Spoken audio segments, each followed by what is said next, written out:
Hello, everybody. Welcome to a new episode of the MinnMax Show, a place about games, friends, and getting better. My name is Ben Hansen, and I'm here in a nodding kind of way with Haley McLean. That's true. Games, friends, getting better. That's true. That's true. Have you heard that before? Also, we're joined by Kelsey Lewin. Hello. Hello. Joined by Sarah Pozorski. This Lord Sarah Podzorski to you, Ben. Hey, la-di-da. We got to see this manor before we can declare you a lord.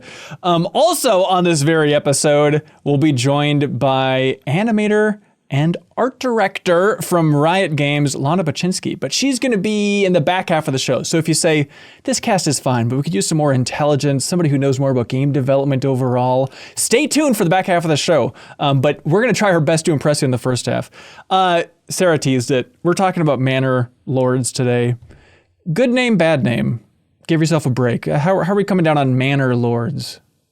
Mind your manners should have been the name. Yeah, that's pretty good. No. That's literally what you do. You mind your manners. There's a lot of minding. Too much minding for a stupid brain. We'll be talking about that city builder there. We're going to be talking about Eiyuden Chronicle 100 Heroes, the spiritual successor to Suikoden, for all you RPG fans out there. And then we're going to be talking about a game called Minishoot Adventures.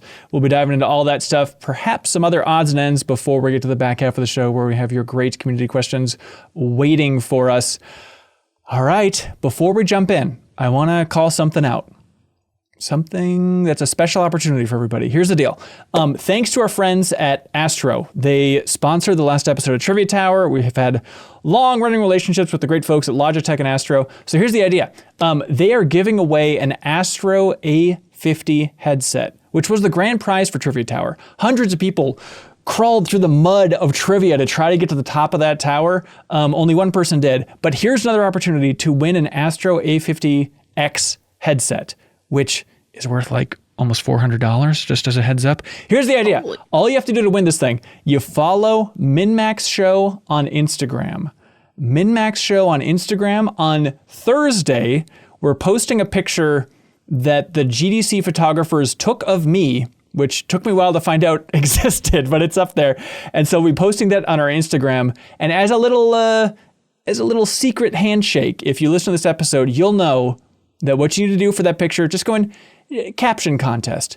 Give it a caption. What do you think people are saying in that picture posted on Thursday on MinnMax's Instagram? We'll randomize it for everybody who follows us at MinnMax Show on Instagram and leaves some sort of caption for that image, and then that person will win an Astro A50 X headset. Also, Instagram, great place for clips, behind-the-scenes photos. Also, I do a daily video behind-the-scenes thing talking about what we're working on today here at MinnMax, just to keep you fully in the loop. Since we're a community-funded operation, it seems only fair that we let you, the community, know what we're doing every single day. So that's all on Instagram. Give us a follow there. And also, it helps boost our numbers on Instagram. So every once in a while, I'll reach out for an interview on Instagram.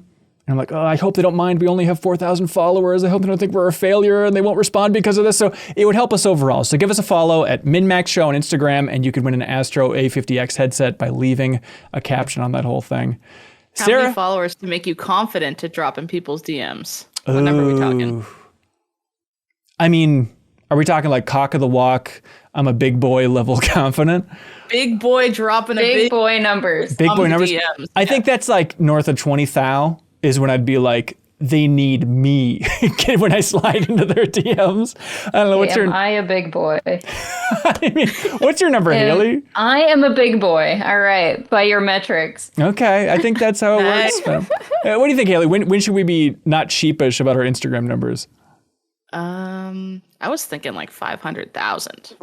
Oh my God. Yeah, we can do it.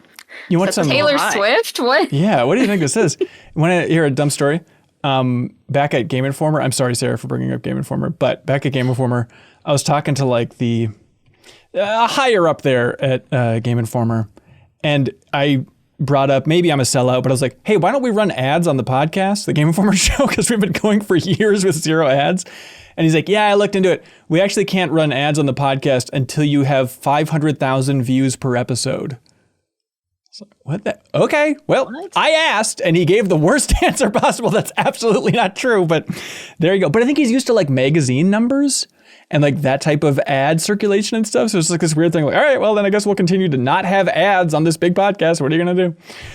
Sarah, enough about this frickin' Game Informer. That's a magazine. We're talking about the digital frontier of the medieval landscape. I guess so. Manor Lords. Yeah, talking Manor Lords. This game snuck up on me. I saw people start to talk about it, and my first thought was, is that game where you're like driving a Porsche amongst medieval times? Remember that game? It's called Kingmakers. Turns out it's not Kingmakers, that weird time travel game. This is a survival city builder, I guess might be the best genre for what this is. Sarah, you've fallen under its spell, and then Haley as well? Mm-hmm. Sarah, are you... go ahead. It's so weird, because like this wasn't on my radar either. Yeah. Until I, like it was at the top of like every single game category for like most wish lists listed and most follows. It had like 3 million wish lists. Jesus. 3 million. That's crazy. That's obscene. That's an obscene number. And it's so weird that a medieval city builder can just suddenly be, everyone can be like, yes, this That's one. what I thought. The magic. Yeah, me too. And, It's like, why is this suddenly the hotness? Like, where did this come from? and so it has 170,000 concurrent players, which is the highest ever for a city builder. Like, Wow. when I think Steam Oh my audience, I gosh. think city building audience, but somehow this Manor Lords in early access has just hit the right spot.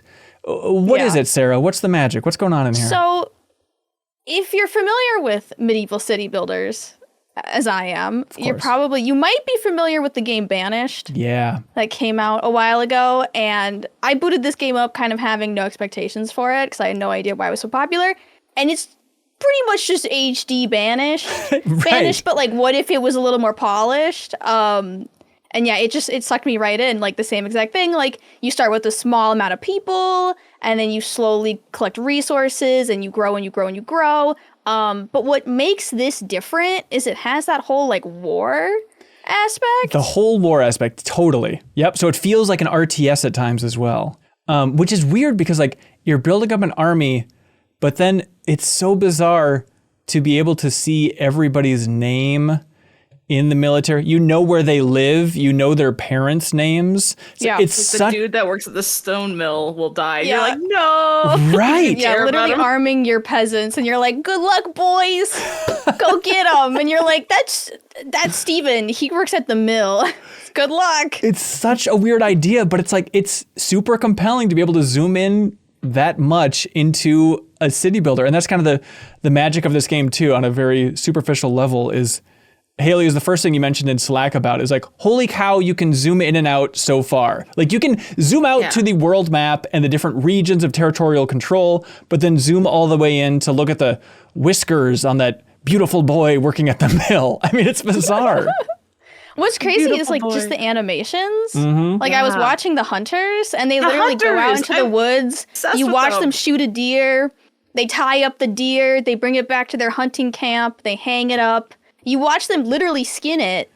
They sling it over their shoulder, and then they walk it to the market and put it on the food stall. Man. And like, maybe I'm just a nerd, but I think that's like the coolest thing that I've seen. I'm like, oh And my they've somehow god. balanced that with things not taking too long. Like you think if all that animation was happening, you'd be like, oh my god, hurry up. But they found a really good balance of stuff gets done quick enough, but it feels like it's actually happening in the moment. Right. Haley, I'm obsessed. I've lost sleep about the idea of you falling in love with Manor Lords because I don't take you as a city builder person, but I know you're a big Sims person. Is it just like that overlap, or are you secretly a big city builder person too? There was a mobile game I really liked that's kind of just like this but basic. What was it? It was on the Apple Arcade, and it literally was just the same thing. It's like manage your people in their town, make decrees so that they have more kids, have less kids. And then you kind of just manage them from there. Oh, Outlanders was what it was called. Sure. And I put an ungodly amount of hours into Outlanders. And then, I saw on Steam that this had all these, wish lists and stuff. I was like, what is this game? And I watched a couple videos and I was like, yep, I want to try it. It was on Game Pass. So I was like, oh, I'll just download it and see if I like it. And then that first evening I played it till like 2 a.m. Really? Doing? Yeah, and it's same. just- You can't- Yeah. What's fun is you can't restart. start this game and not put 5 hours in it immediately. Yeah.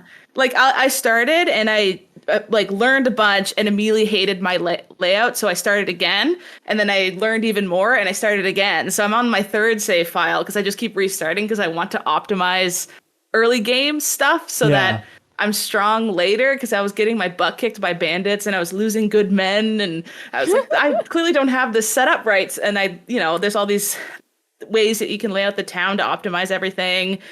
And what's really nice is it's like the housing stuff's all gridless, so it looks really natural, which I'm also a nerd for. Like when I build Sims houses, I clutter the crap out of that. It's not just like a bathroom. It's like a bathroom with a toothbrush laid sideways to make it look like someone just brushed their teeth. Like I want it to look real and really immersive. And when you build a house in this, you can have it all kinds of different directions. You just place 4 points, so it's like completely gridless in that respect. And then it builds the house to shape that landscape. And then you can say, oh, and they get a vegetable garden, they get a chicken coop, and you can upgrade their backyards. And it just makes the houses look really lived in and nice instead of just plots of land. It looks Renaissance medieval vibes where it's just like, we have a triangle to live on. Sure. Build a house on a triangle. And that's just the way the house builds. I was also really having fun with just how real everything looked too. Yeah. Apparently I was like doing a little research into this game just to figure out like where it came from and what's going on here. And apparently people have been saying that it's like one of the most like realistic medieval city building games in terms of like the way the houses look, the way like the farming is done. Like if you want to build a house or build anything, you have to bring the wood there via oxen. Right. Like you can't, it's not just going to pop over there. You have to watch somebody go get the ox, hook it up, bring it over. And like the way they do like doing the barley, I was like watching my little peasants like work barley into whatever they use to make like beer. And I was like, what are they doing? Because I've never seen like the process of like taking barley from the field and then turning it into whatever you use to make beer. Oh my God. I'm like learning. I feel like I'm being educated when I play this game. It's learning about farming. You'll look and you can see how fertile the land is, and then you shape that's another fun thing is you have to follow the land. So things look real because I'm not just like the perfect square plots. Like I have to make it look wonky because that's just where the best dirt is.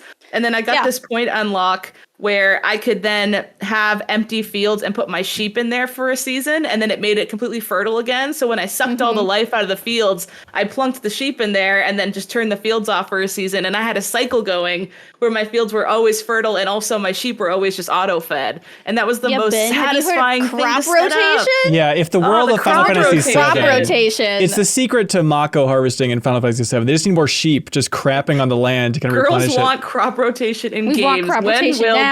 big games learn? That's the wild part is like, I don't think it's too intimidating of a game to get into, even though pretty early on, it's like, what is this UI on the right-hand side? And then it's like, okay, here's the different fertility of your land, but it's not just basic fertility. It's emmer fertility versus Vlax fertility versus barley fertility versus eye fertility versus here's where the water flows. Like, this normally should freak me out, but I feel like the game is just soothing and calm enough where you can slowly ease into all this stuff. See, it was like that for me, and then I got this little alert that was like, in 365 days, you will be raided. And then I was just playing the game, watching it count down, and I'm like, all I have is like 30 dudes with like pickaxes. Like, what am I gonna do? And like, they all had like 100% satisfaction.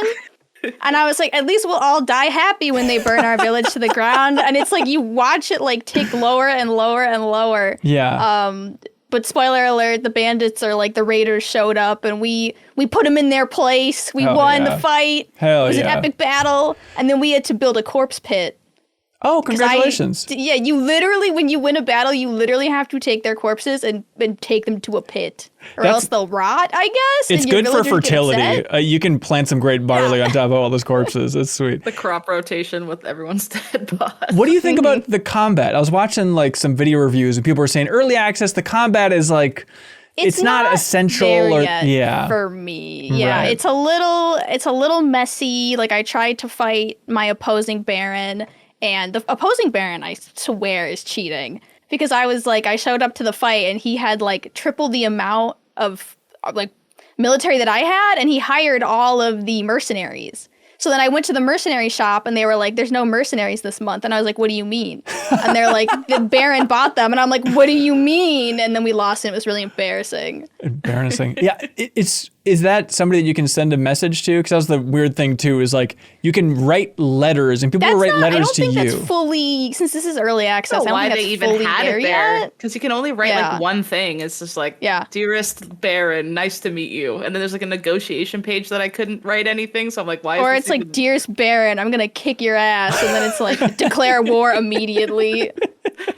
Another thing that kept happening was there would be like little scary sounds. He'd be like, the other Baron's stuff is mobilizing in this territory. So I would get curious and I'd zoom out and you can actually go over and look and see what he's up to. And my little humble place with my little peasants with their linen schmucks, and I look over and it's like this massive army walking across. I'm like, oh my God, I'm genuinely terrified. Go back. I'm like, quick, mine, we need more spears. It's just like a fun combo of fear of fighting. Yeah, I kind of agreed. Like the fighting was like whatever, but the threat of that looming was fun, mixed in with just like the chill vibes of building up a cute city.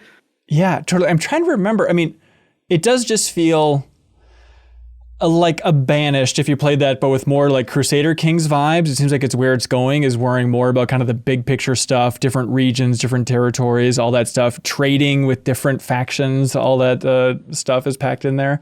But then also, I mean, flood the market too, which I thought was I started selling way too many planks and the price went down because no one needed planks. So I was selling too many. Like it's really detailed like that way too. So I had to pull back and start selling something else and wait for the plank value to go up because I was flooding the market.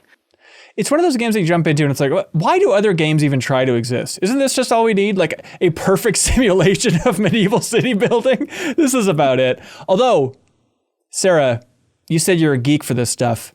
I was angry playing this because I'm like, how can Sarah turn her little nose up at Age of Empires, but be like, oh, but this is cool.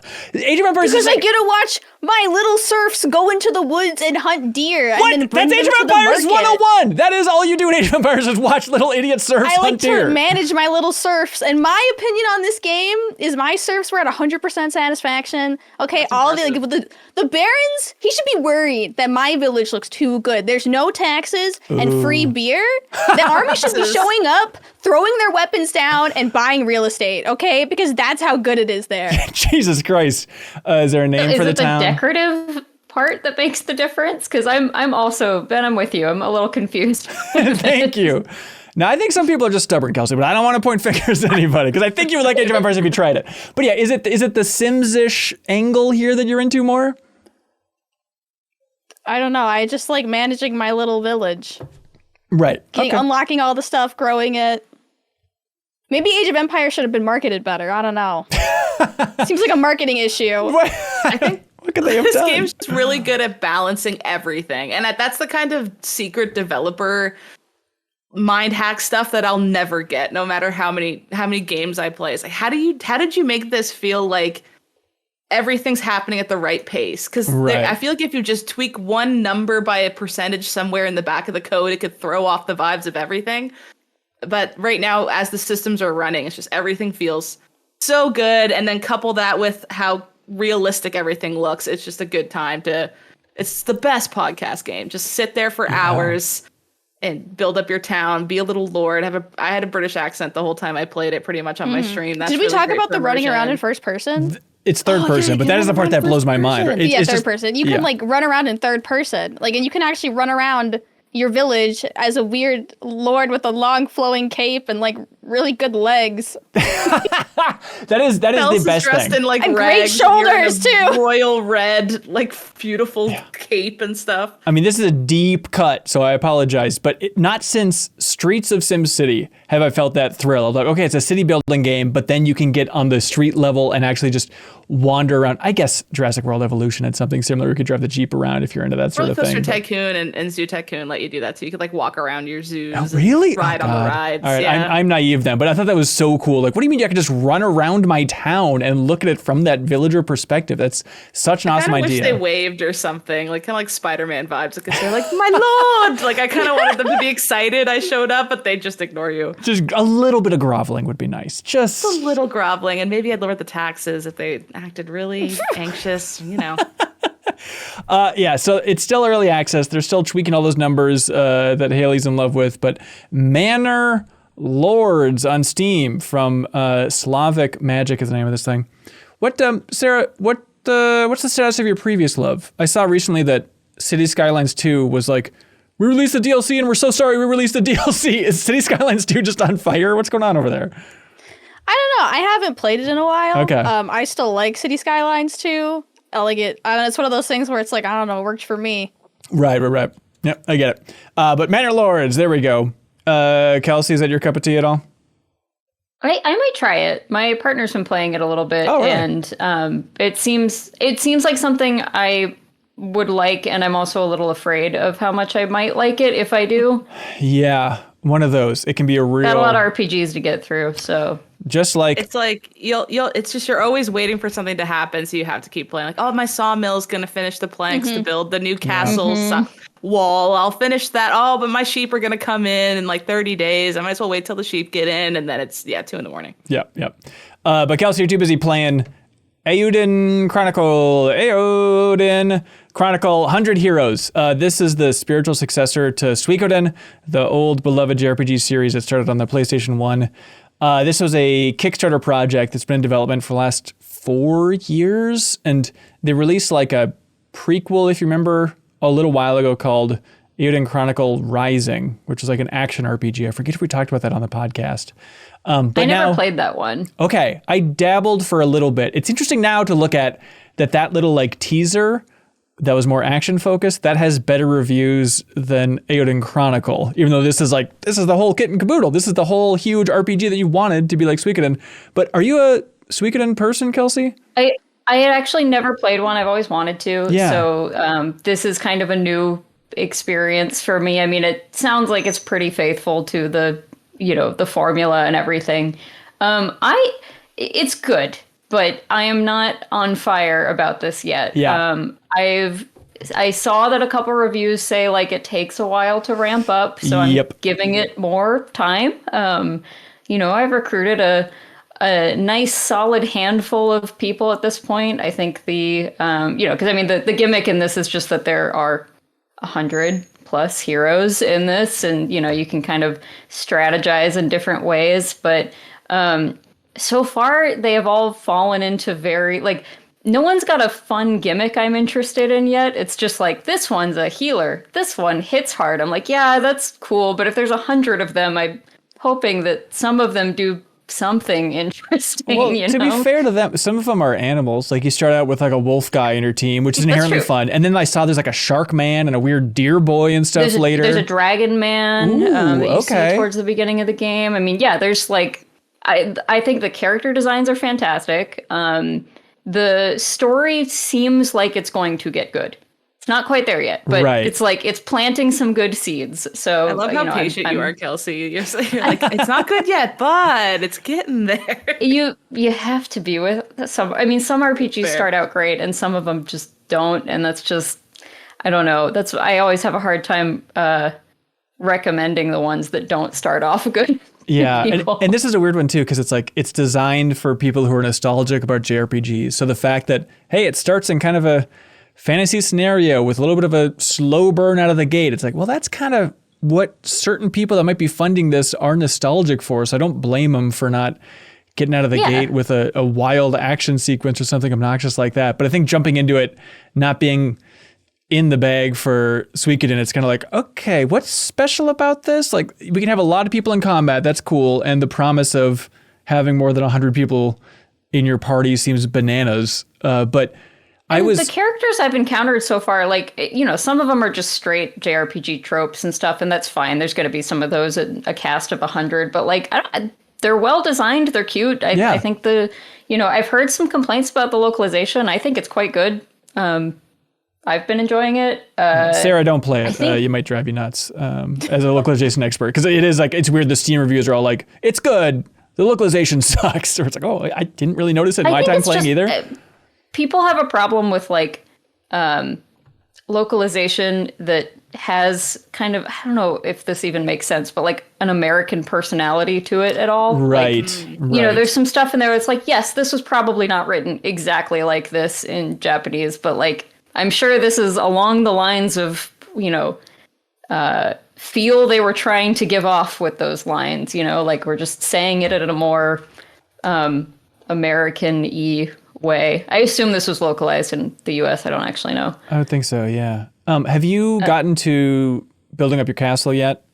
It seems like okay. That seems like the big hook of Suikoden in this game as well. It's like, okay, all your party is going to be in a castle, you're building it up, and then there's a bunch of mini games.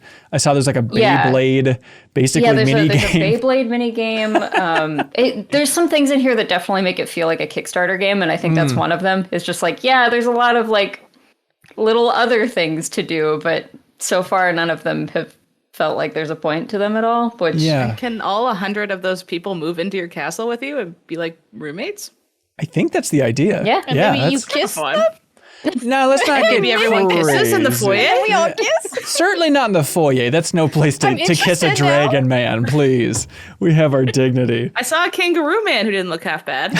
All right. And that's look tough just for like a kangaroo Mewtwo. man. Oh, wow. That's weirdly true. Thanks for pointing that out, Kelsey.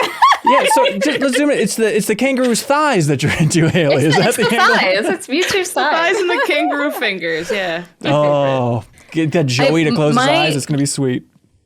This is so stupid, but my actual biggest complaint with this game so far is there are so many cutscenes that do not need to be cutscenes. Okay. Like, in some of the dungeons and stuff that you're going through, it's like, okay, you walk over here to this side of the room, and then it stops, and it's a cutscene, and then you walk another 10 feet, and then it stops, and it's a cut. I'm like, just make it, there is like a passive dialogue thing, like, just do that.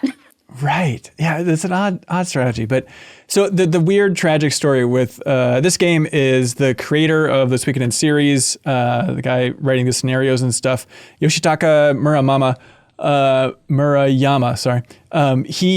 Sarah, don't wince as I try and pronounce my I'm literally looking at the name right now. Please, if you could say it with more respect, I'd appreciate that. What to my mama? Anyways, he passed away right before this game launched. Sorry. It only gets worse. So right before this game launched, which is just brutal to think about.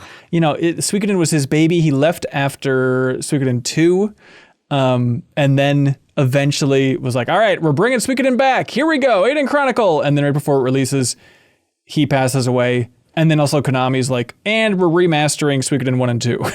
And so I'm just so curious to like get a read on Suikoden hardcore fans. Like, how are they doing? Are people just eager for these remasters now? Like, I did a Twitter poll to see how everybody's doing. And for the people that have played it. Of course you did. Yeah, it's the only way I can gauge how people are feeling and thinking, Sarah. Data. But it turns out 11.6% of people that are Suikoden fans said, I'm satisfied with Eiyuden Chronicle, and 8.8 people said, I'm disappointed.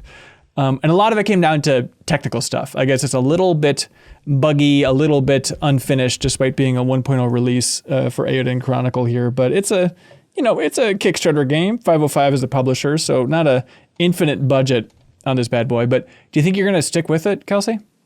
Yeah, for at least a while longer. Like, I want to get, I've heard it's about 40 or 50 hours. That's a, theoretically doable amount as long as I'm not hating it by 25, 30 hours in. But yeah. I want to at least get to that point and see if it's worth finishing, because I hear it picks up, and I really haven't been super, super excited about a JRPG this year outside of, unless like Dragon counts. I think it does.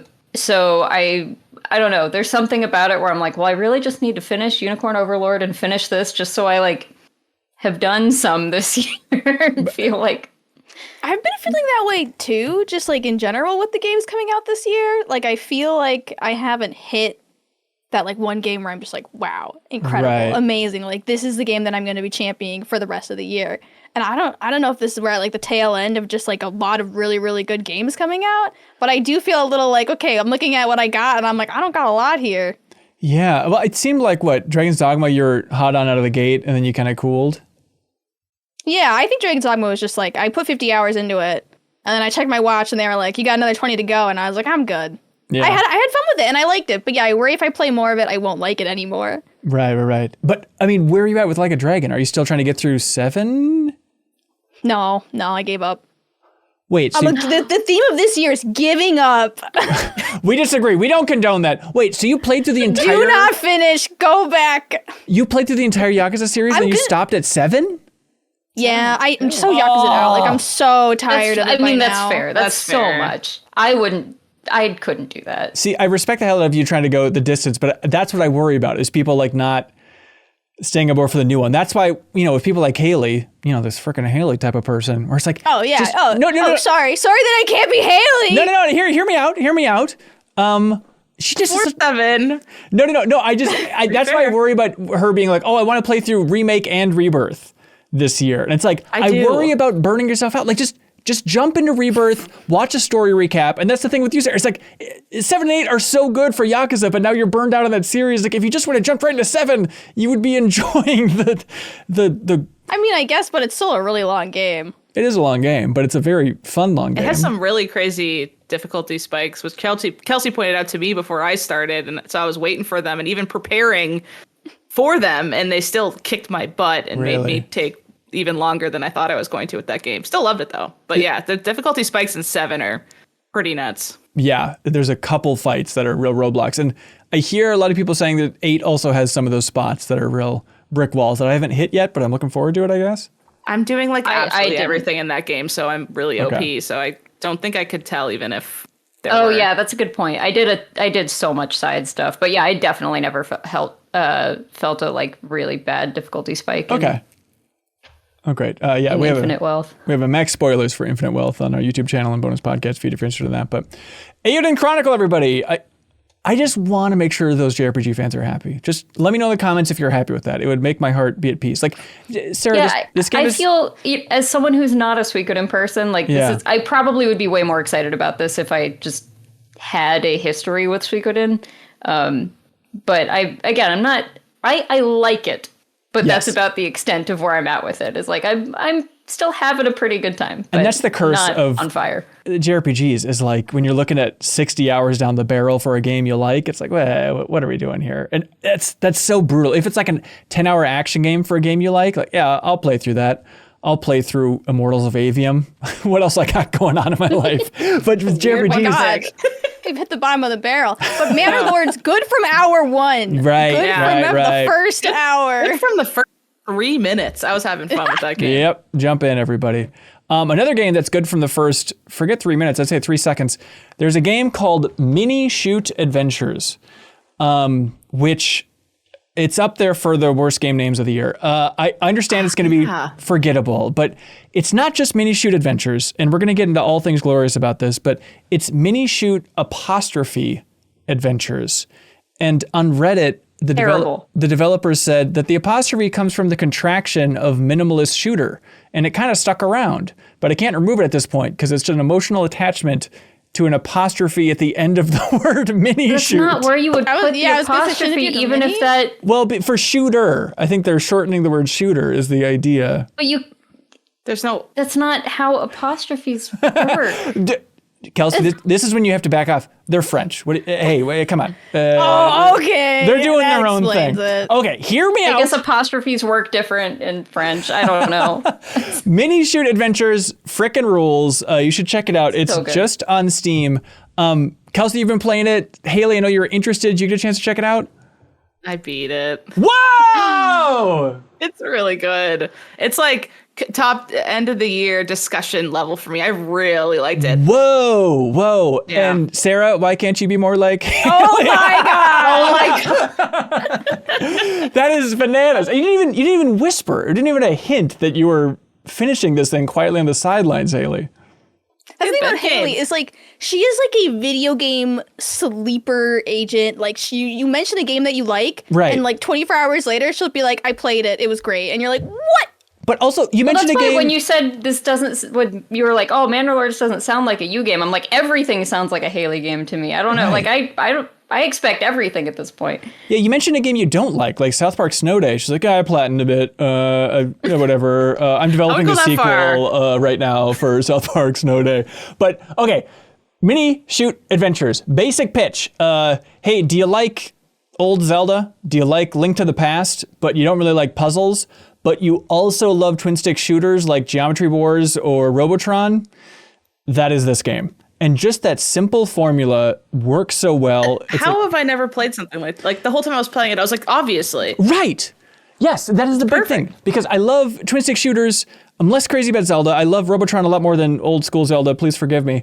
But something about like, for even the biggest Link to the Past fans, I'd be shocked if anybody said that combat rules in Link to the Past. But just having the tight controls of a twin stick bullet hell shooter where you're dodging bullets left and right, getting upgrades here and there, like it makes combat for an old school Zelda formula immediately compelling. Even if it's simplistic, you dodge the spray of bullets coming towards you and you spray everybody else with bullets. And like that formula as you're navigating an overworld and kind of unlocking new areas with new abilities, it's just immediately, it's like basically zero lore. It's just pick up, go, you understand it, satisfying out of the gate, keep blasting forward. The spaceships go blip, blip, blip, like sometimes. That's literally the story. That's it. Yeah, how long did it take you to beat it, Haley? I did all the side stuff too, like there's optional little dungeons, I guess you would call them, but they're just like little rooms you can go through, and then you get extra bonus skills that I don't know how I could have beat the final boss without them, to be honest. The final boss was hard as hell. Really? But like 8.5. Okay, right on. Yeah.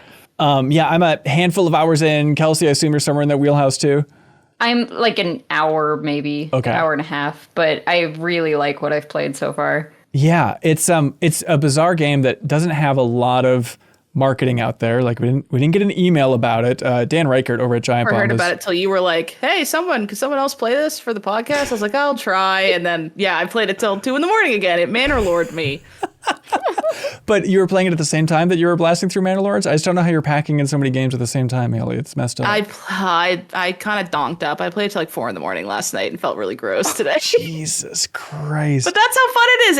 If that's listen, listener, that's how good it was. I had a really good time and I couldn't put it down. I could have taken a melatonin and felt sleepy and gone to bed, but I purposefully didn't eat the melatonin and kept playing this game. Yeah, so it's so weird that like, every 2D Zelda, you get lost in the overworld, or maybe if you're just me, right? And the idea of like wandering around, like, where am I supposed to go? Have I poked around this corner yet? Can I go into this cave now with this new ability?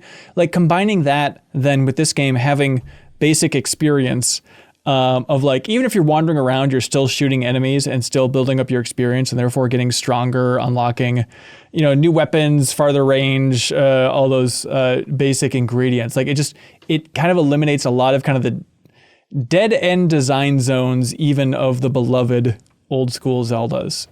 Granted, and Kaylee, I'm curious to hear your take on this, but like enemy design, it's a lot of Protoss looking spaceships flying around. Like there's in the desert area, I guess I won't spoil it, but there is like a really cool enemy. That was the first time I was like, oh, okay, this seems like it's cooking with something different here for a different style of enemy. But yeah, what do you think of just about like the world, the environment, the art, all that stuff? How does it evolve over time? Super a link between worlds, Link to the Past, that kind of energy, very much that type of puzzle world where you see a little peek of a treat you want, and it's not until you go do a bunch of stuff somewhere else in the map you realize it loops around, and then you can get the treat, which is just like such fun gameplay with twin stick shooter being attached to it, because there's none of this, like you're just saying, like with Zelda, sometimes it's like, oh, I know I have to get over there, but I don't know how. So you just kind of stew and stand there and get frustrated. Right. This one, it really lends itself to just like, oh, well, and you just zoom away with a speed boost, blast some stuff, and then you realize you're back where you started and get the treat now. That's kind of what kept happening. And it's what I always kind of wanted those little Zelda games to feel like for solving puzzles. Like you never have to look at a guide or anything with this. You'll just naturally find all the stuff you want to find because you're just zooting around shooting everything. And the level ups do feel really good. It's just basic twin stick shooter level ups, but when you apply that to an overworld where Metrovania style, like, oh, I know I got to come back later because I can't shoot rocks yet, so I'll go over here. I'll see what's going on over here. Oh, I can't do this. I don't want to spoil what some of the things are, but I can't do this yet. Clearly, I get this power up later, so I'll come back later. And then it was definitely played by people who played those games in the old days where they felt a lot of frustration towards, oh, I can't remember what I left and what I can't remember, blah blah blah. So they have a lot of upgrades where it'll like do little check marks on the over map to say you're done this cave, you're done this cave, so you know exactly which ones you still have to go to if there's stuff left inside of it too. Tears of the Kingdom style. I could use like a general map marker. Like having the little check marks and stuff is fine. Do you get one of those eventually? Just like, hey, I want to be able to set a point on my map to be like, come back here later. I don't think there is that, but 2 of the upgrades you can buy from a little spaceship guy you save. One, show you the caves. Well, you get a guy that shows you where all the caves are on the map. You can check in with him and he updates that for you. And then the other guy has an upgrade that actually puts little markers on the ones that still have stuff inside them. So as soon as you finish one, it'll just delete itself from the map naturally. And I think there's just enough stuff on the map that you don't necessarily need the little ping.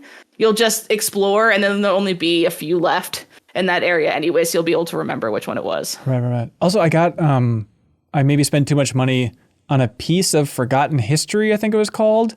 And then I was like, dude, I got all of them, and I must have missed one. I was counting on you to figure out what that was. Or like, was that just a complete waste of money? Now that I think about it, what was those about? I got them all. I don't know I should not have spent money on that. Okay, maybe that's something larger we don't quite understand, but there's definitely like stuff I haven't done. Like I found a secret little area where there was a special key I had to put there, and I hadn't unlocked it yet.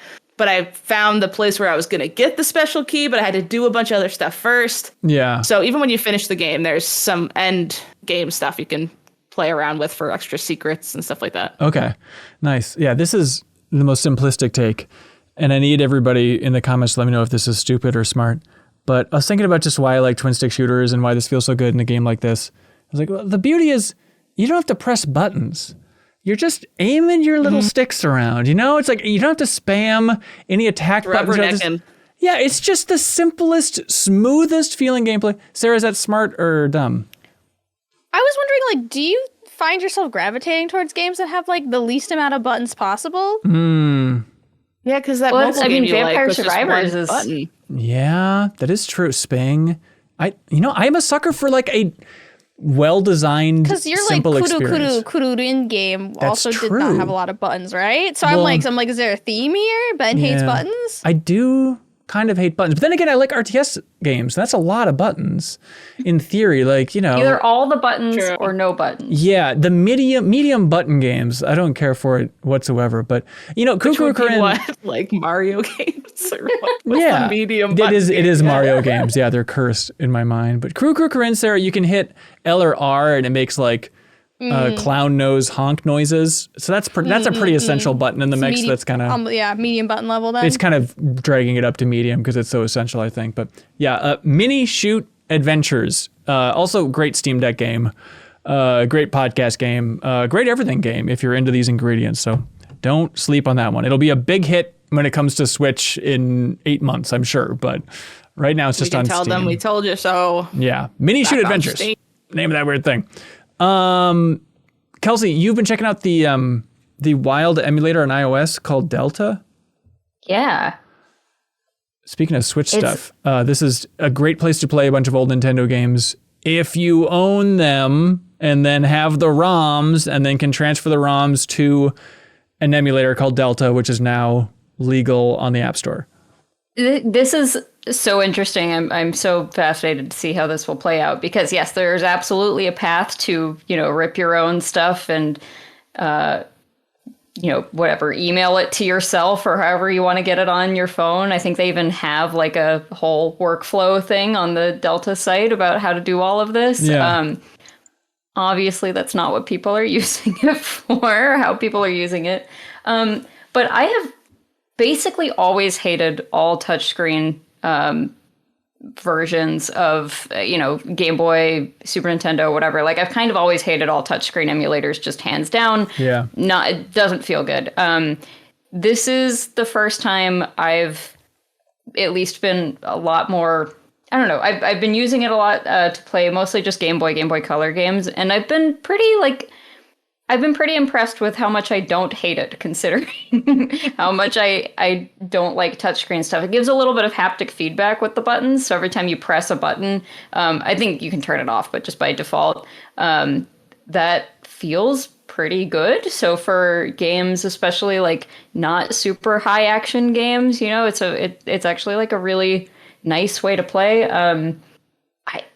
You can't beat just like the thing that you have in your pocket for convenience. You know what I mean? Like I obviously, I own retro game stores. I have 3 3 or 4 analog pockets, and like I love this stuff, but like it's hard to deny how useful just like the thing that's already in your pocket and you're carrying with you is to just pick up and play. And so I've been playing like some Pokemon Pinball and just you know, it is fun. Just kind of good like on the bus games, you know, like turn your brain off kind of stuff. Yeah, it is funny to try and think of like what is the right type of old Game Boy Advance game that would work well with touchscreen. And Pokemon Pinball, that is the exact spot you're looking for. Like I went for, because I was amazed that apparently WarioWare Twisted works with like the movement. Oh, with the gyro? Yeah. Oh, I didn't think about that. Oh. But maybe I'm a spoiled little baby, but like I went to like, how do I get actual games on this thing? I was like, okay, my Dropbox, is my Dropbox full? And I got as far as trying to remember my Dropbox password, and then be like, forget about it, I don't care. But I want to go back to it because it would be nice to have WarioWare Twisted in my pocket at all times. I suppose. It's pretty easy without you know, giving anyone step-by-step crime instructions here. I will say that if you have an iPhone, it's pretty, you can just kind of download stuff. Yeah. Yeah. And it knows how to figure it out even when it's like a zip file. So even that you made by yourself, of course. You made it into a zip file because you felt like it. And you're not transferring stuff? There's actually ways to do it on your phone to put it into the Files app and stuff? Like you go in Safari and just download stuff. That actually seems a lot easier. All right, good to know. But Delta is the name of that emulator there for that whole thing. I wonder when that's going to... Haley, I don't know.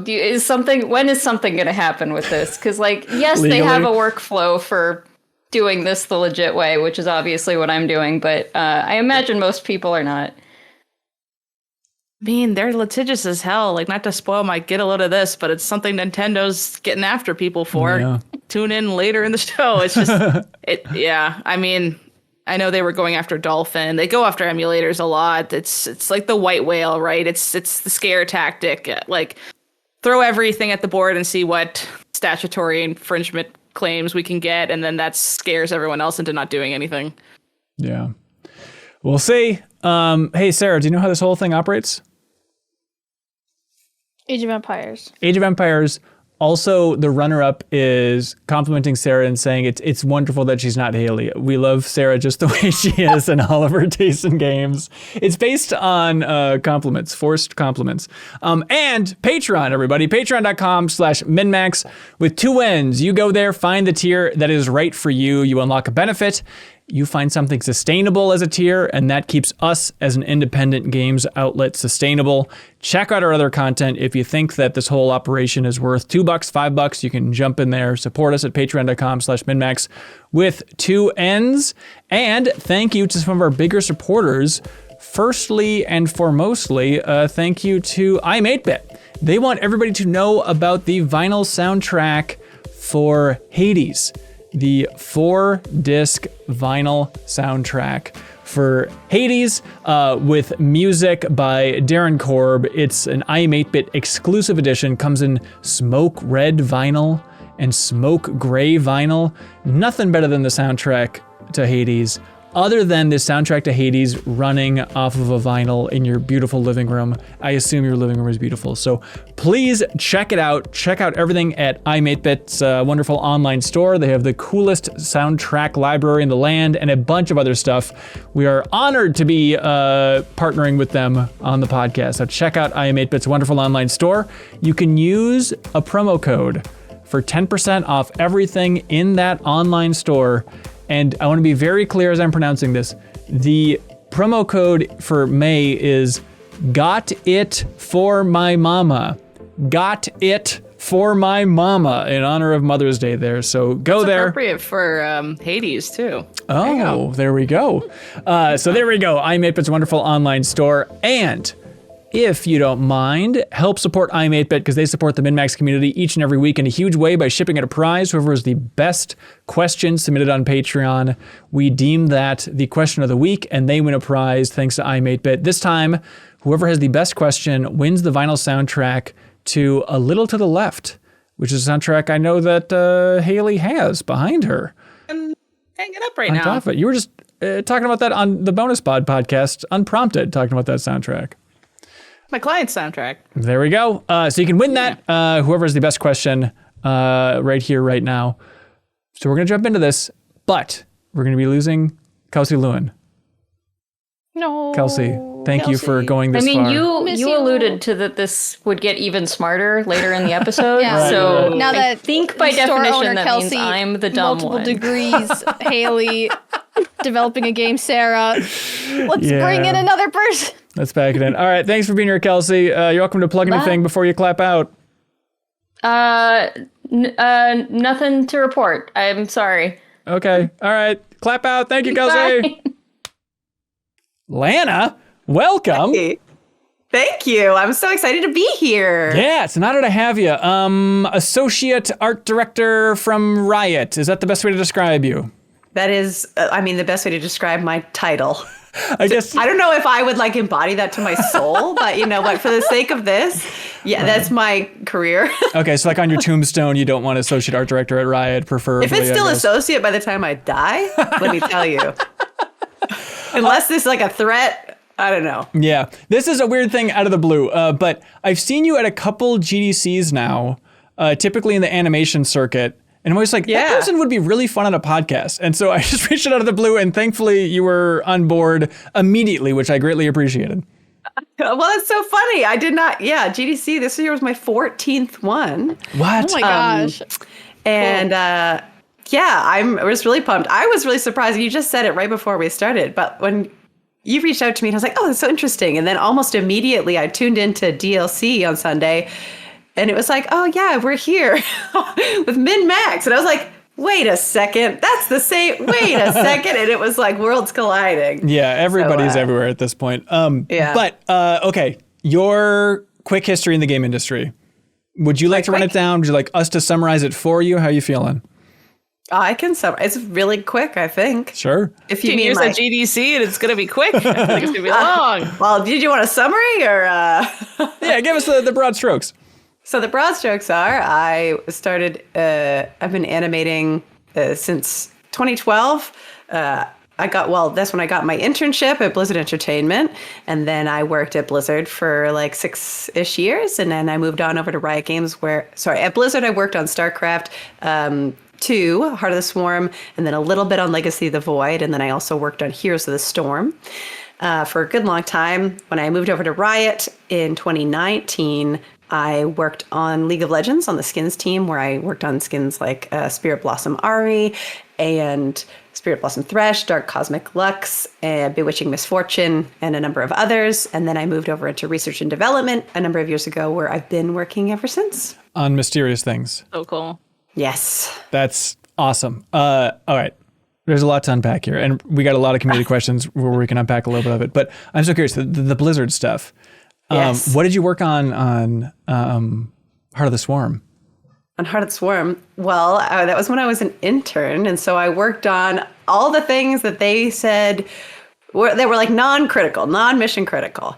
So I did all of the flailing in the game. Every time you pick up a character with the phoenix and it goes, Yes. I did all of the flails, no big deal. I worked on a couple of units that did not make it last very long in the game. The Aberration, I think, was only in the campaign. And then the Warhound, which I loved. I animated it doing the Charleston, and it didn't even make launch, I believe. Oh, that's like a Terran unit? Yeah. And then I did all the dances for all the units, all the new dances that came out. So for the Roach and the Stalker and I don't know. And then I did also the big boss guy whose name I can't remember at the moment. I animated him talking. That is so sweet. And it's got to be fun too then to go to Heroes of the Storm, where you just get to animate a little bit of everybody, or is it hey, here are your 2 units, stay in your lane? Oh, no, you animate a ton of stuff. So on Heroes, I was a fan of Blizzard because of StarCraft. So working on StarCraft was very much a dream for me. Yeah. But then on Heroes, it's make stuff from Warcraft. And I'd be like, oh, let me look that up. And people are how do you not know who Gul'dan is? Just watching the fury in my colleagues' eyes of me being I'll learn about the histories of the games that we make at the studio. But you would work on a character and you'd sort of own a character in full, but then you'd also work on skins for tons of characters. So you would jump around. I mean, the first character I had in the game, I think, was maybe Kael'thas or Rexar. I don't know. It's a long time. But I can't even count how many characters I worked on. Tons and tons and tons of them.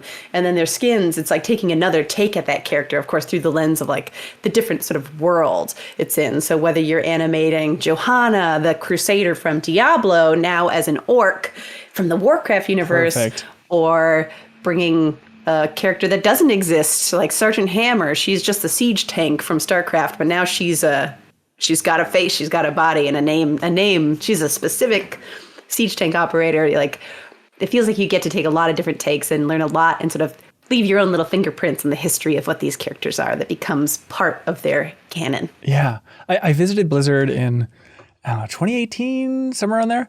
And I was amazed that maybe this is a PR spin, but the angle that everybody we talked to was that Heroes of the Storm was like the beloved game within Blizzard.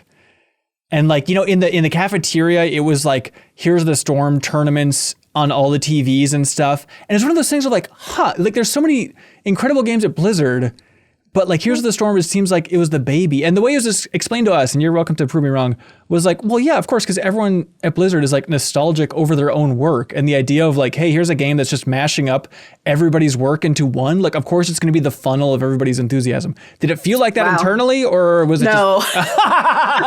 Okay, it was the rejected child. Like, why are you even getting our attention? The absolute opposite of what you just said. Okay, it was like diabolical to PR spin. It was like I don't know. So there were certain people at the company who loved it, and I'm not saying that the team who worked on it loved it, but it was like an unglamorous team to work on because it was originally like a StarCraft mod that they thought they could kick out really quick. Right. But then it was like, oh man, no, well, the things that we need to do to build this game for real, it needs to be so much more than just a mod. And so it was like supposed to be a little nimble team that grew into a massive, not nimble team that was, I think, one of the only teams for a long time that like knew how to ship, because we were still comparatively small to our competition, like League of Legends, like Dota, that have massive teams shipping every 3 weeks. We're a comparatively tiny team, still shipping every 3 weeks. And so there was like a lot of learnings, but I don't think that anybody at the company perceived our team as like, oh, that's the baby child. They're like, how dare you step on this is my IP. We've got other games. So it was very contentious. Like we shipped Tracer before Overwatch shipped. And that was weird. like spicy time. Just because you're like putting your own stamp on Tracer. It's like, we want to debut our own character. We had to make it just so. And I totally get why. Like it was the first time players were able to play the character that they've seen outside of a beta is not in the game that it's shipping in. But it was like, you know, I think at a lot of big companies, you'll find that the teams, they're not usually well built to like collaborate super easily, working in different engines, having different workflows, different like philosophies of how we do art direction fundamentally. It can be a challenge. Yeah, I bet. Hey, well, let's get to some community questions if you're up for that. Sure. Yeah. Sincerely, Eric wrote in and said, hey, Lana, did you know that if you Google your name, one of the first things to pop up is the webpage your mom created called Lana's Home? It is by far the most sweet thing on the internet, and please tell your mom she is my favorite person now. Oh, that's very, very sweet. I did not know that. My mom has a blog. She writes a blog post every day. She wrote one when I came home to visit, and she wrote just a little post about me. That's adorable. Michael Berry. Oh, you keep going if you want. No, that's it. That's it. I'm like, that's the first thing that pops up. I should investigate what it says exactly. Like, what's my SEO again? Yeah. Michael Berry writes in and says, what art style is an immediate slam dunk with you? I really dig the 2D sprite characters in a 3D world that was common in the PlayStation 1 days and more recently in Tinykin and Born of Bread. Yeah, even like the Star Ocean 2 remake like really leaned into that, and it does look so cool that the 2D sprites in 3D world. But yeah, what's an immediate art style slam dunk for y'all? I think that's a tough one because I have like a cop-out answer, which is like an art style is a slam dunk with me. Okay. Where I think that games that have like intentionally sought a style, they have a lot longer sort of shelf life and they sort of become timeless just because they are trying to go for something. And even older games that were targeting an art style where they had limitations because of the technology that was available, but because they weren't trying to be real, it still feels like it's living in a style that some people are now actively trying to emulate as their style. So I think people who are trying to do an art style, that's like what I'm very drawn to. Things that stick in my brain is like, I really liked the visuals of that recently. The Pathless, I loved visually. All of the Ori games, I think, were visually stunning games. Moon Studio in general. What's the new game? No Rest for the Wicked. Yeah. Ooh, come on. That's beautiful. Slam dunk. It is. That game surprised me so much, just booting it up and seeing the character creator was like, whoa, art style, where the characters are just like squatty, huge thighs. Haley, you'd love it. Like they look like they're just like thick thighs made out of clay. It's just such a unique vibe. Lana, I think I'm cool. Stop talking about how much Yo, that's what I'm about. They took okay, never mind. We're friends now. Thank you, Ben. Yo, do you remember Fortnite when they had the player characters before it was Fortnite? That thick queen girl. She was so cute. I was my God. With her. Bring her back. Bring her back. She's not even a skin or anything. They just deleted her. They have one version of her in a bunny suit for Easter. Oh my God. I know. Cover her up. Bring her back. Oh, I love her. I love her too. Anybody else have an art style that immediately is a slam dunk for you? Mine's always pixel art. Yeah. And to see all of my favorite pixel art games slowly become 3D games, like, breaks my heart. Because they're, like, easier to make in 3D. Obviously, pixel art is a very difficult medium to, like, animate in and design in. But, like, there's just some extra love there that I just feel like I don't see in the 3D games. Yeah. Did you ever play Children of Morta? No. Oh, stunning. If you want some beautiful pixel art and an excellent game, co-op to boot, check it out. Highly recommend. Jared Pierce writes in and says, hey, I guess this is barking up Sarah's alley. Do you think video games would be better today if we stopped advancing technology around the GameCube era? So 3D, but still. Okay, so Jared, so it's just like, imagine there was just a decree from the UN in like 2004 and everyone just said, stop, no more video game technology, stick with what you have. Would games be better today? I feel like when we started chasing realism and when like it was all about like maxing out the specs of the new systems, we lost that like stylistic nature of video games where you had to get creative on how much you could actually put in a game. And it's like, it's such a bummer. We could have so many more, like, I think we're getting back to that now with indie games. Yeah. Indie games tend to be like really, really going creative. Back. Pendulum's yeah, we're like finally going back, but what if we had just been there all along? Yeah. Innovation is born from constraint. And so would video games be better? They would probably be different. Yeah. Can you imagine making a game for that generation? What that would be like? Like, how frustrating do you think that would be for somebody like you and the team to go back and try and squeeze something onto a GameCube? I think that like depends on who I'm working with. Because I feel like a lot of people are like, oh, the glory days when we were scrappy. That's the word that people use constantly. Yes. That I'm like, we're small, but we're scrappy. Oh, we're so scrappy. We'll do whatever it takes. And I feel like when I think about that era and the way people glamorize it, in a way, I do feel like it could be enjoyable, but it's also because people, I think, are more willing to like do whatever it takes to ship the thing. And now there are standards and like that people, especially if you're on bigger teams, that you like have to adhere to if you want clean processes, et cetera, et cetera, et cetera. There's like a challenge to it. I think if we were still in like the GameCube era, I don't know. I think it would be fun in a different way. I'm pretty easygoing that way. So I wouldn't be like, oh, this is so frustrating. I'd be like, what can we do? Let's do it. Yeah. I wonder too, just if the industry would be healthier with GameCube team sizes overall. If I'm trying to think of what the average team size was in the GameCube. Who the hell knows? 32 people. Let's ballpark, right? Yeah. Is that just going to be a more sustainable way to make video games? Less boom and bust overall? Would be lower. Yeah. Right. And right. I think, that's where things are swinging now. Like you see it in like speaking of GDC, one of the bars that's always interesting to see is they have the 2 award shows, right? They've got the IGDA, right? Yeah. Whatever the acronym is, we get it. And then we've got the Game Developers Choice Awards. And the indie ones are like, these are the indie games. And there's like a bunch of them that are like unique and special. But I see a solid half of those are also the ones that are up for the Game Developers Choice Awards. It's not always the big AAA blockbusters that are coming out and being seen by their peers as like, that's the gold standard that we're excited about and we want to honor. And so I think you see sort of a turn towards these smaller teams, more nimble, more sustainable financially to like keep everybody afloat and just finding these micro niches in the market. Maybe this is a boring point. It would be fun. Small teams, good. Constraints, good. Right, there it is. Perfect summary. Sekiro 505 writes in and says, hello, first time writing in. Thank you, Sekiro. They say there's currently an early access to No Rest for the Wicked. Look at that, mentioned again. And they say, and it seems good so far. This is the action RPG kind of Diablo-like from the Ori developers. They say, my question is, what developer do you think could do a different style of game than what we're used to? The developers of No Rest for the Wicked are the same developers that made Ori, so it's definitely a little different. In my case, I'd love to see From Software tackle a first-person shooter.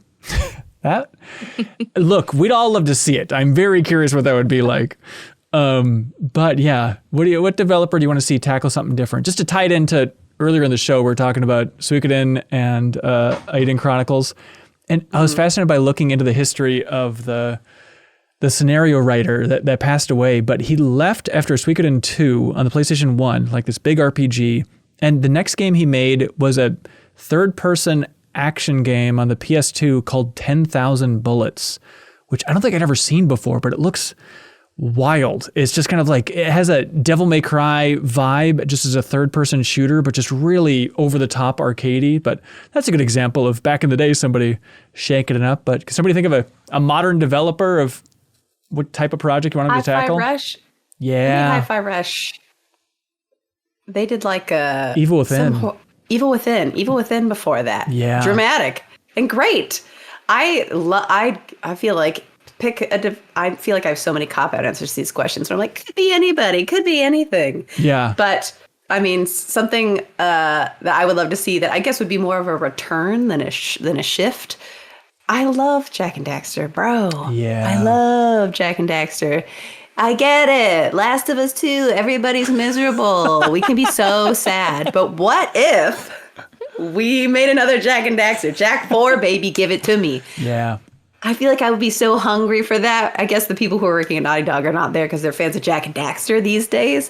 But I would give it to me. That's what I want. No, I'm right there with you. And the wild thing is that the team that, Neil and Bruce over at Naughty Dog, before they were working on The Last of Us, like they split off and formed that new team, and they were working on Jak 4 or a Jak like kind of reboot of sorts. And then they said, our heart's not in it. Let's go to Last of Us instead. But like, it's just wild that they were that close, not that long ago. I mean, I guess over a decade ago at this point, but like it's possible. But I would love to just, in a very polite way, I'd love to just corral every single person at Naughty Dog, just corner them in a hallway and just be like, okay, but wouldn't you like to just make a cute platformer? Be honest. Wouldn't that be fun?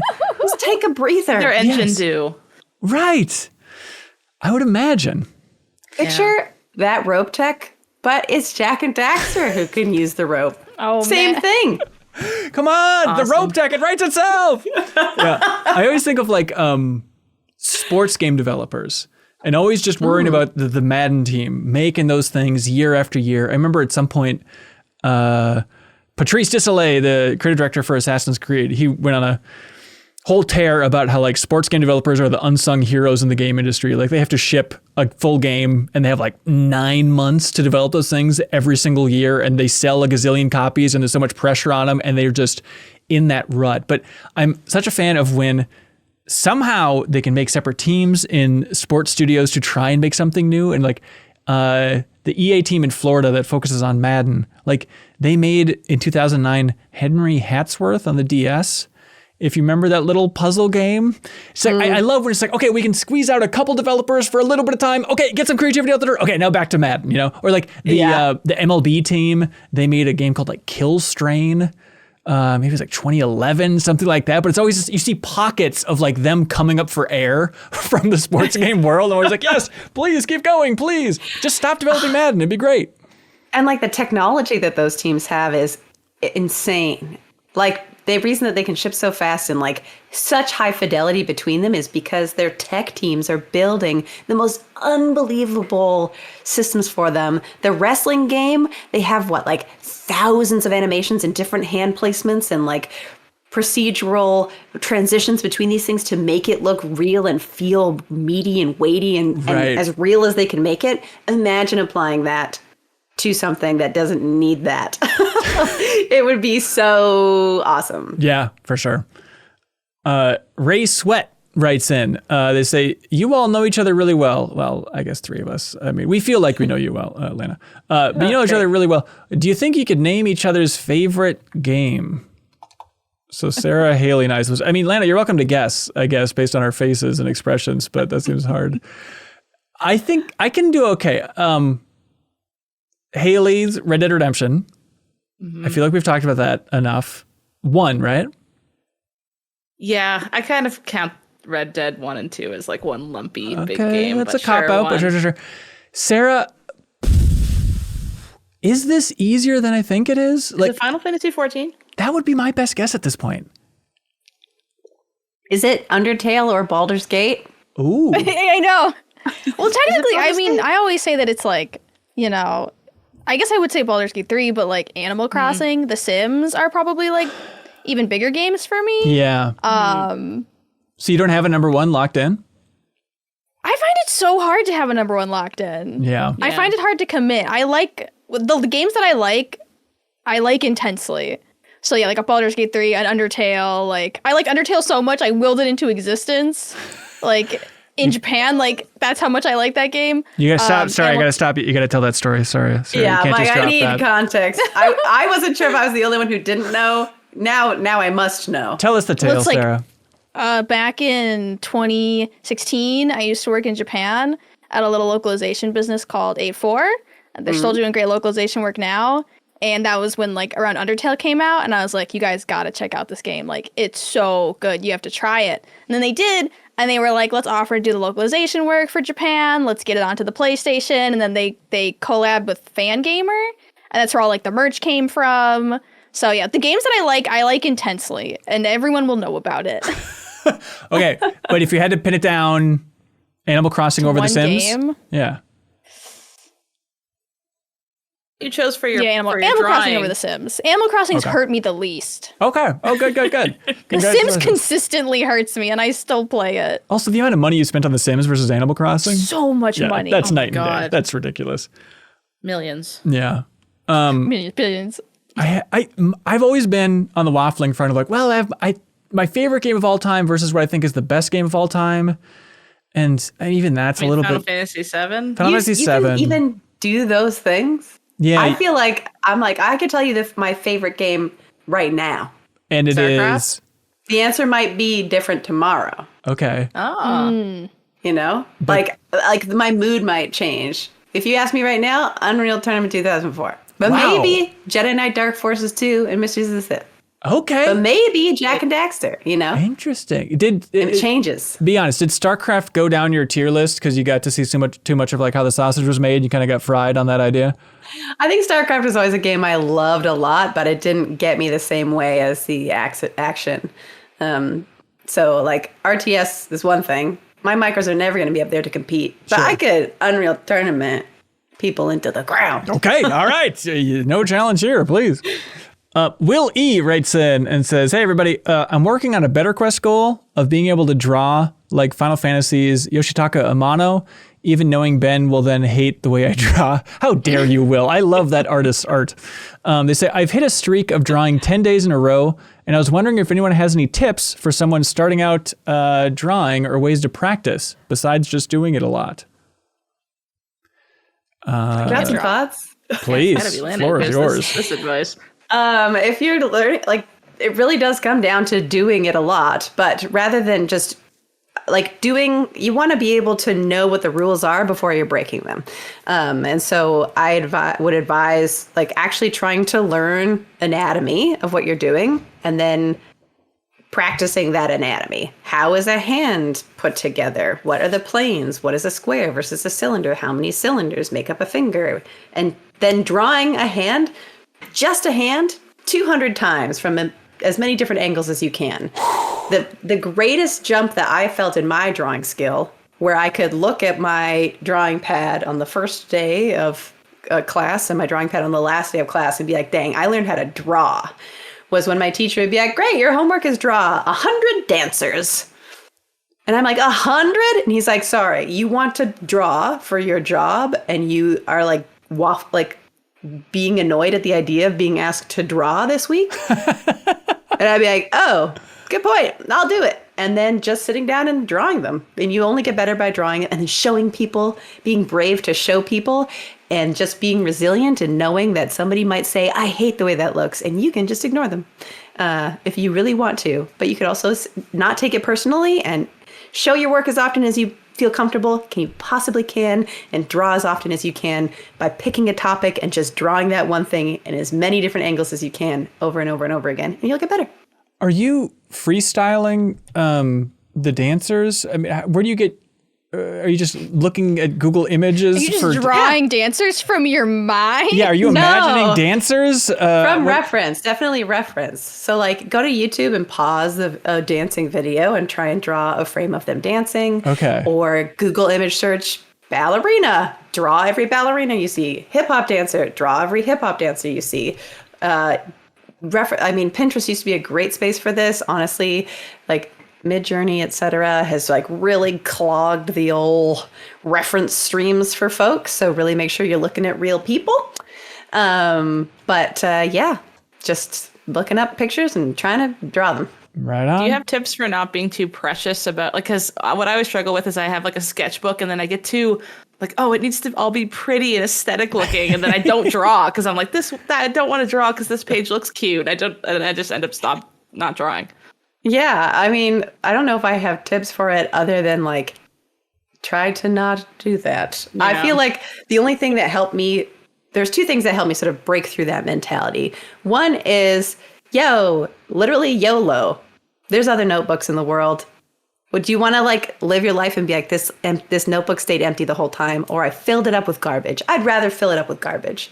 And two, even if you have to tell yourself before you even talk to someone to show you somebody, like, this person's going to hate it.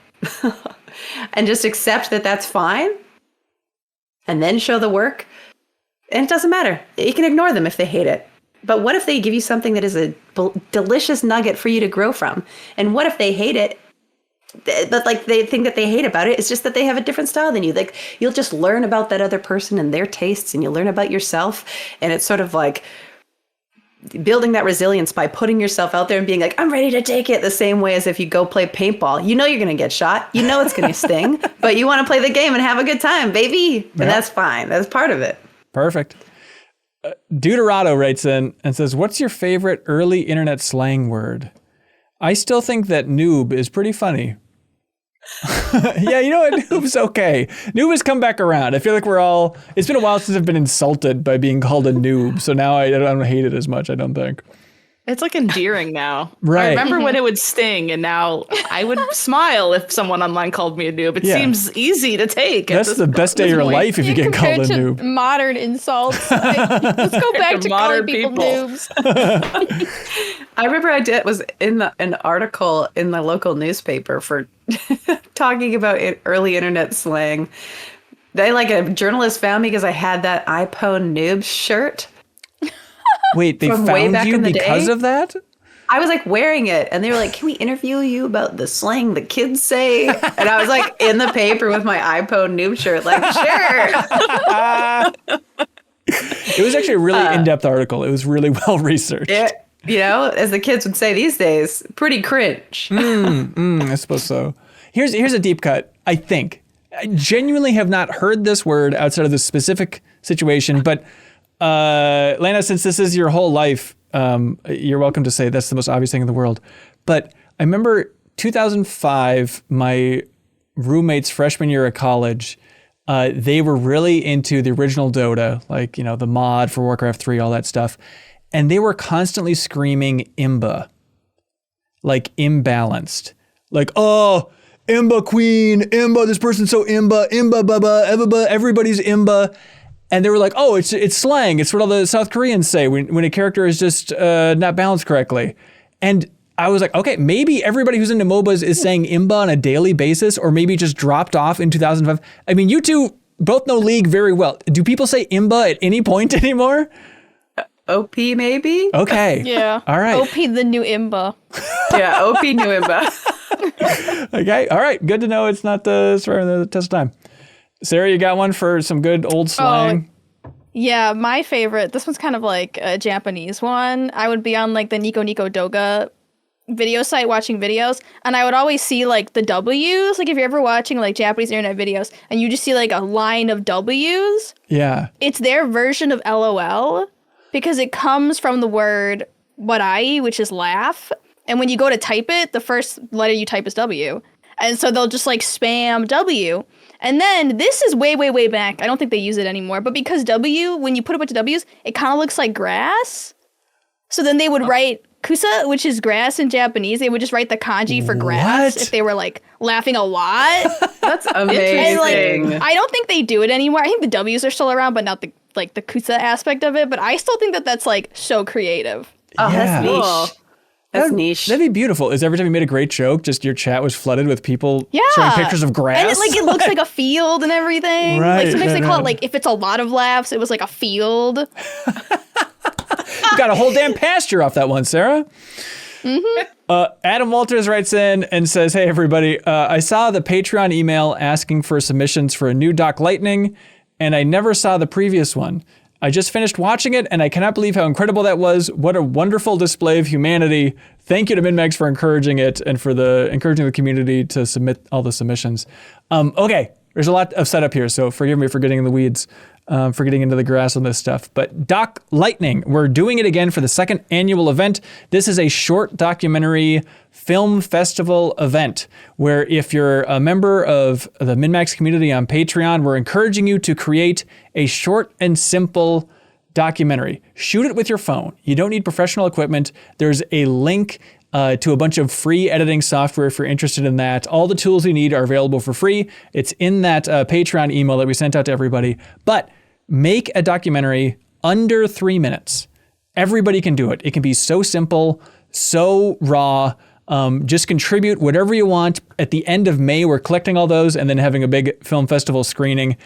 Genuinely, the stream last year where we watched everybody's Doc Lightning submissions, like, I think it's the best thing MinnMax has ever done because we didn't really do it. We just encouraged the community to be creative, but like, it was just a gut punch of sweetness and heart and just like perspectives from all over the globe on subjects you would never expect somebody to make a documentary about. So get out in the world, get people's permissions to film them, obviously, and just shoot something raw and real. Keep it under 3 minutes. I'm very much looking forward to a big screening at the end of the month. So Haley, I'm not putting you on the spot, I swear, but you said like, I might want to do it this year. I don't know.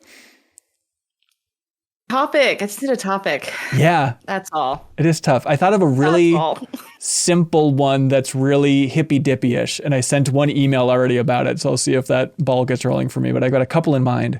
Most of them are about like sad old men who are really into one specific niche. I realized like all my documentary ideas are just in that vein. That's what I made one about last year. Are you like was about, reflecting on yourself Oh, when you I think- like cover these sad old men with like a singular interest? there is a lot of that. I mean, last year, I see myself in them. it's sad, Sarah, but last year I made a documentary about a scientist that spent his whole life on freshwater mussels and researching them. And he was retiring and passing on that knowledge to the next generation. And as I was like editing it for 10 hours, I was realizing like, oh yeah, it's because I'm having a kid.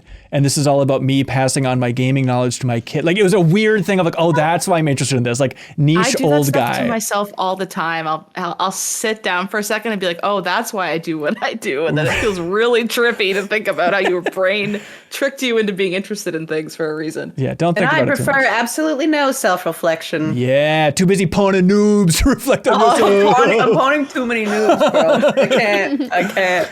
Oh, Pwn, that's another one. That's one not really around too much. Ryan Dodson writes in and says, hey, everybody. Recently, the game publisher of the NBA 2K series, Take-Two, they won a lawsuit brought against him. Tattoo artist Jimmy Hayden claimed that his artwork was stolen when it was featured on the in-game model of LeBron James. The jury voted unanimously that Take-Two wasn't in violation of his copyright because LeBron James gave permission for his digital likeness. So my question is, how do you do this? How do this result affects legal precedent? Look, I don't understand that sentence, but I'm assuming Haley does because she's a lawyer. They ask, could a game developer make a hypothetical video game about painting Banksy artwork as long as they got permission from the person who dug his art out of a wall? Where is the line of ownership of art featured in video games? Haley McLean, go! I think in that instance, you could honestly figure out who owns the art of the tattoo. It sounds like the sometimes with tattoo artists, they'll assign the art to you. It's like, okay, now this is your art. Maybe it's more of like a moral thing. They'll be like, I feel like it's on your body. It should be owned by you now. And they could like, that could be part of the agreement they sign with you when you're getting a tattoo. You sign an agreement when you get a tattoo? Like there's paperwork? Probably a waiver or something like that. They might have IP language snuck in there. That's just weird. like details, IP ownership. But I would argue otherwise it would be owned by the tattoo artist and you're just like the medium in which it's being carried. But then, yeah, the right of likeness is a whole other right. It's a completely separate right from intellectual property law, right? And you do have the right of likeness in yourself and what you are. But then one might say, well, aren't you yourself even without those tattoos too? Like, the same way a canvas is itself before you put art on it. So could they just have theoretically put him in the game without his tattoos if he technically doesn't own the rights to display that work despite it being on his body? It would be an interesting question of conflicting with what takes better precedent, the likeness right or an intellectual property right. Yeah. And it sounds like the likeness right won in that way. That there's a lot of really interesting First Amendment right stuff that's happened in games. Like I remember Call of Duty didn't want to pay licensors anymore for showing guns in their game because like the gun brands would get a percentage of revenue or they would get a fee or something. Right. And then one year they were like, we're not paying the gun brands anymore. And they tried to sue them and they lost because their argument is these were the actual guns used in World War II, which we are depicting in a historical setting within this game. Therefore, it's our free speech to depict this historically accurately, have the guns in there and not have to pay any kind of trademark or copyright licenses to those third parties. And they won that. So it's like their freedom of expression to show the guns that were used in World War II accurately within their video game. Huh. Yeah. Whether that would extend to other things, that's kind of an easy fact pattern because it was like an old thing that's like historically, loved guns. I don't know. You know what I mean? Like so. America likes its guns. Yeah. It's like, yeah, we want to see our guns exactly how they are in the real world in our games. Like, sure. But if someone was like, I want to have Pringles in my game, just like in my vision of how Pringles was in the room in this thing I'm artfully drawing, Pringles would be like, no. Like it would be hard to attribute that to other trademarks and copyright, I guess. Right. Yeah, it's weird. Bob Beal's talking about the WWE games at the Backstage Pass here in chat on the screen. Yeah, because it's like, doesn't CM Punk, doesn't he have like a big Pepsi logo as a tattoo? And it's like that weird thing of like, all right, if he's in the game, what do we do? Do we just make that a blue sphere or something? Yeah, it would just be probably the easy route just to not include it, just to be safe. And that's probably what most devs would do. It's like, we don't care. We don't want to talk to Pepsi. Just make it a circle. Like they just wouldn't care enough to go down this whole like theoretical argument of what's more important, the right of a person to express their body the way it is currently in the real world in a digital format, blah, blah, blah. Let's make it a blue circle so we can launch the game, probably. Yeah. Well, the thing that I think is so interesting is like the case of the tattoos. It's like, are they making money off on the game because the tattoos were in there? Right, it's like right. they're making money because LeBron is in the game and the tattoos happen to be on LeBron. And I'm so fascinated with this kind of stuff. I'm so excited that you are here with like law expertise to like talk through it. You know, we get like training all the time with like our lawyers, like or quarterly or something like that. They just come out and be like, here's the reminders. I love hearing about it. It's so fascinating. But like, I know if I were LeBron, was LeBron like, yeah, man, do it. You should try and sue him because my tattoos are in there. Get that bag. Or do you think LeBron was like, come on, man, you're making me look like an idiot? Like, that's so, and like as an artist, it's like so interesting. But like, did LeBron go get a tattoo where he was like, I want your tattoo that you already drew? Or was he part of the creation? Would that art exist without him being a part? It's like, I feel like there's a crazy rabbit hole, and law is wacky, baby.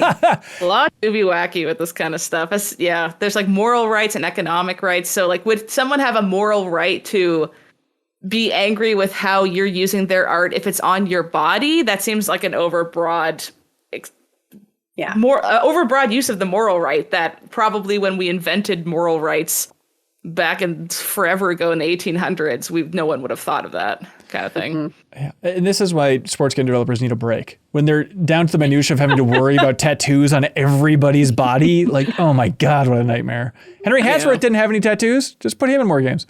Darkfish Days writes in and says, it occurred to me that I've cried from movies, TV shows, and video games, but I've never cried from a board game. Other than crying from laughter, I'm wondering if board gaming is too slow paced to have that type of emotional impact. Have any of you... Have you not played the board game Sorry with your family? Like, come on. Like, I feel like I've cried over a bad game of Sorry. Yeah. Or like being young and like losing. I definitely cried a couple times. I've shed tears over 30 Candyland. and losing. Right. Being 37 and losing. Yeah. Well, it's like a different problem, not to do with board games. This question, it stumped me for a second of like, yeah, how many emotional ups and downs do you have that can get that low? But it's like, oh, I mean, D&D, Sarah, it has to be an emotional experience for people, right? Like, have you ever cried? I've never shed tears over D&D. Have you ever had like a good heartfelt like send off to a character or something like that in D&D? It must get emotional at times that way, right? Not really. Not necessarily.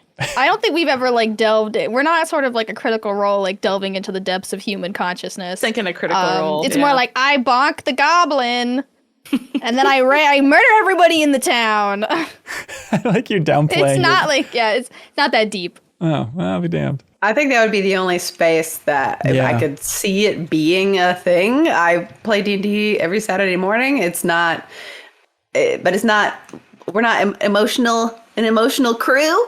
But I'm like, I don't want to say problematically competitive. We'll just say very competitive. Interesting. To the point where like I have felt so frustrated losing like competitive card games against my dad that I'm like livid, like on the verge of angry tears, but never like, wow, the board game plot of Gloomhaven touched my heart. Right. You know? Right.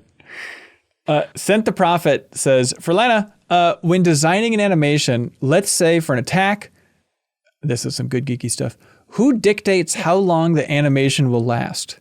Does a game designer come and say this animation must be 0.3 seconds? Or is there a negotiation that unfolds between the animator and designer? I think it's somewhere between the two. I think in an ideal world, you have a great collaborative relationship between animation and design where they think of the idea of the ability and the designer says, hey, I think it's going to be, I'm going to do this in an attack. I think it's going to be a punch. And there's even wiggle room to say, what if it was like a kick, you know? And then if it's a kick, which would be cooler, could I get this much more time on the wind up before the thing hits? And then it is not, I wouldn't necessarily call it a negotiation. I would call it a collaboration to get to the right spot. But I would say usually it's up to the designer to sort of pitch what the starting point is. And then ideally you work as an animator to come back and help them find what actually the coolest version of that is.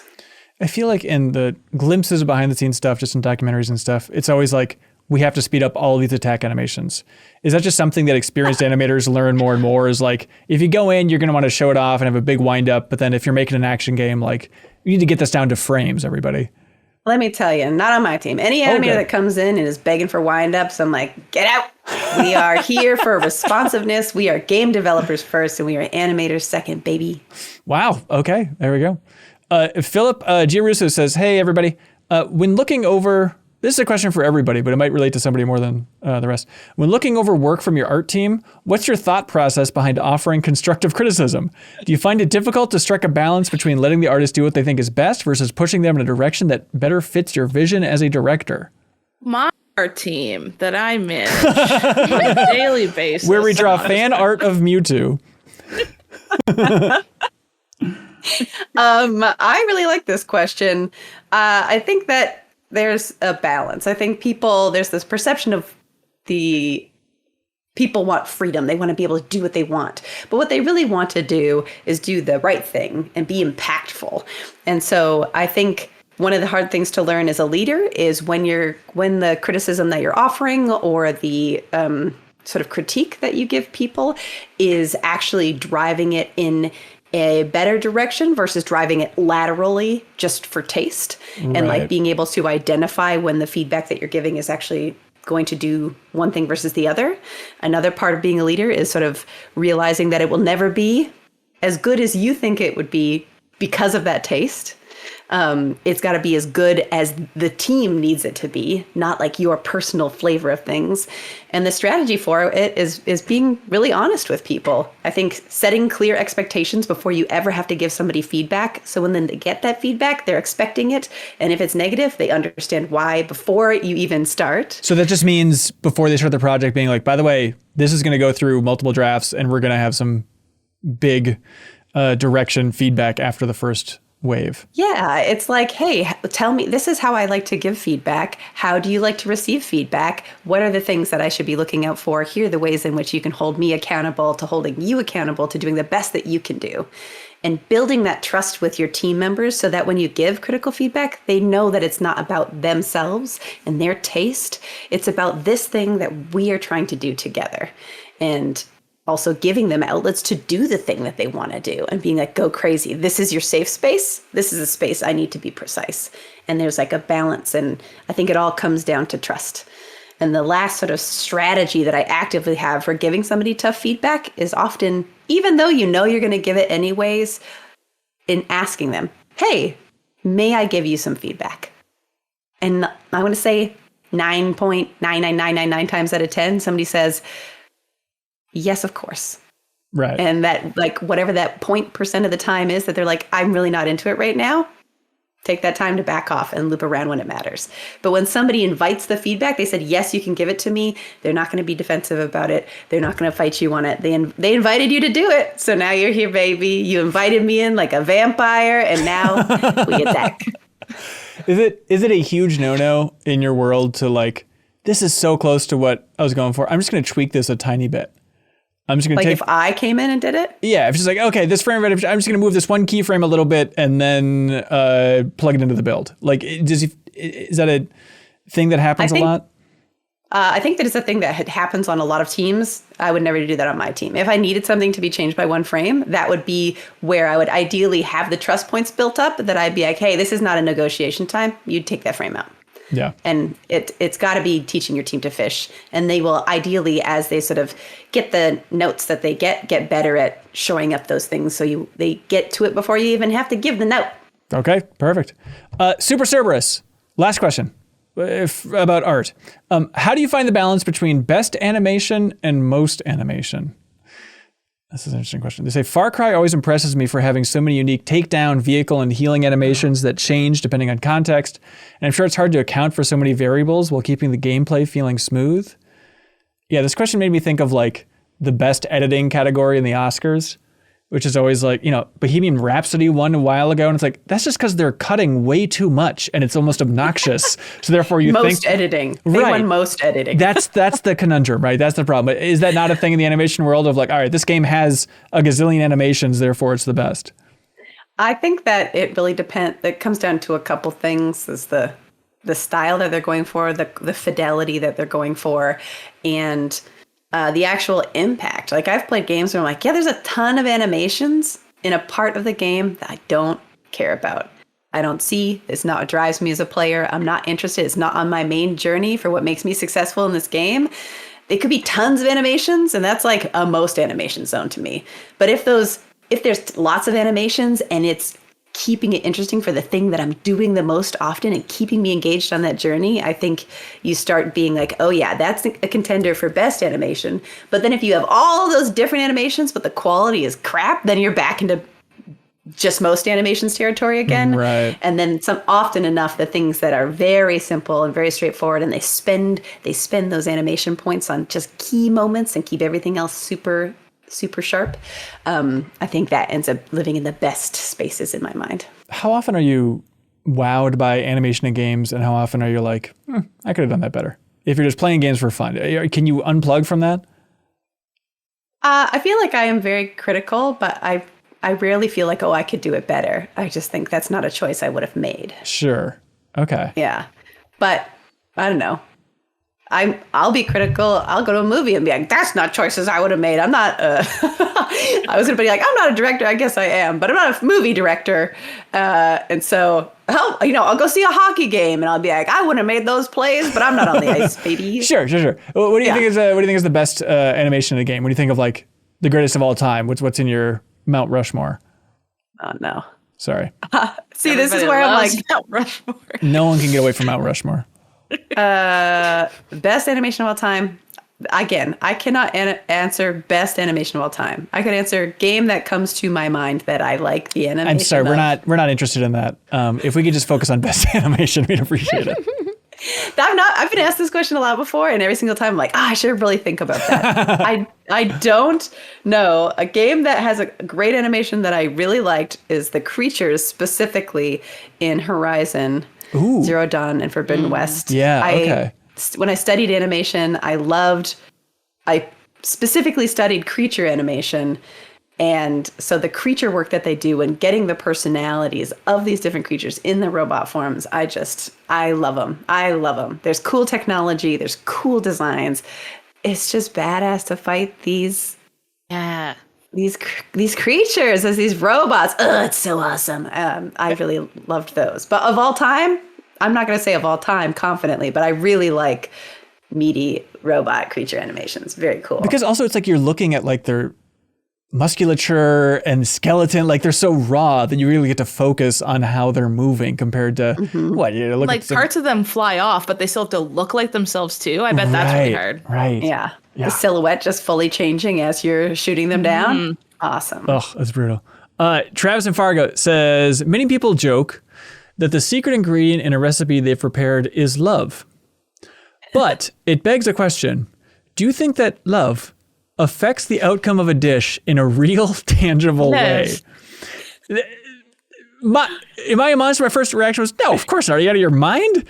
But Haley, do you have a different hot take on love affect the flavor of a dish? I think so. And not flavor, but I think when you really love somebody and you know exactly how they like things, when you prepare the dish, you'll do it that way. And then it tastes better for the person enjoying it. Like I make fajitas with my sister a lot. And I know that she likes the sour cream spread a certain way so that it's like very level. And then the cheese and that like the order in which she likes her fajita. So if someone at a restaurant can make her a fajita, she's like, yummy fajita. But when I make her fajita, it's the one we ate when we were 10, when she told mom that's how she likes her fajita. You know what I mean? And that's love, baby. That known her my whole life. Like, and then she's like, yum, and it's just things that you don't think about. I'll just be like, Emma likes her fajita this way. And I just make it. Yeah, because I love her. What if you go to a restaurant and there's a chef in the kitchen they're there to collect their minimum wage in the kitchen and get gone. They're living for the smoke break. They're whatever. They're making you whatever dish you ordered. And then there's somebody else in the kitchen the next night. Same dish, but they love it. They're here. This is their first stop on the way to being the next Bobby Flay. They make it with love. They make every single one with love. Do you think, as a person sitting out, you tell the difference? No. I think you could. You think you could? I think you could a little bit. They're not making a heart, out of the base. I don't know.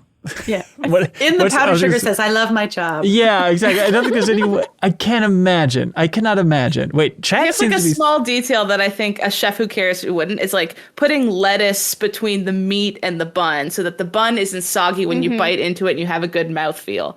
The ingredients are the same, but someone cared more about your food experience to do that so that when you bite it, there's good mouthfeel and the crunch is there and the bun is dry and it tastes better because of that. But they could have you could have got the bored person who just was like a burger and they didn't order whatever. And you've been like, this burger kind of tastes greasy and weird. And you just wouldn't have thought about it. But you could have had the really good burger with the perfect mouthfeel. So it's the classic thing of like, love is pretty close to just paying attention. Passion. Well, no, I think just the idea of paying attention. Like if they're paying attention to the details, you're paying attention to how your sister likes her fajita.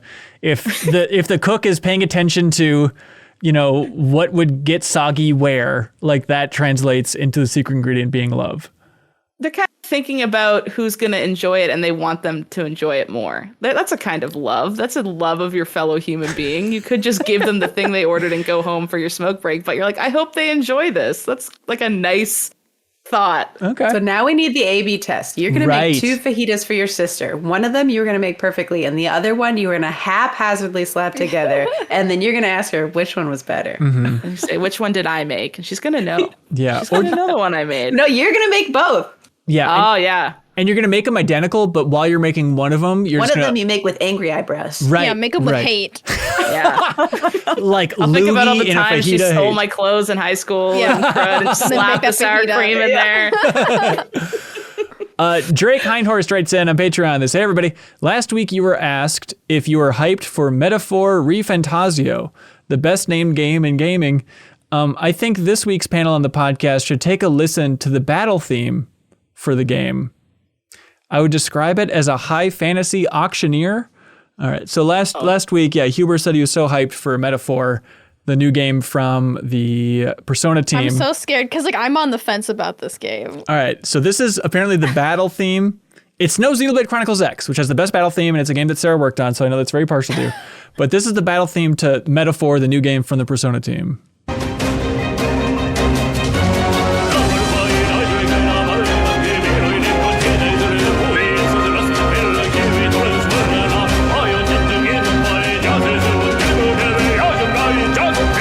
Oh my god, imagine you're in the club and they turn this on.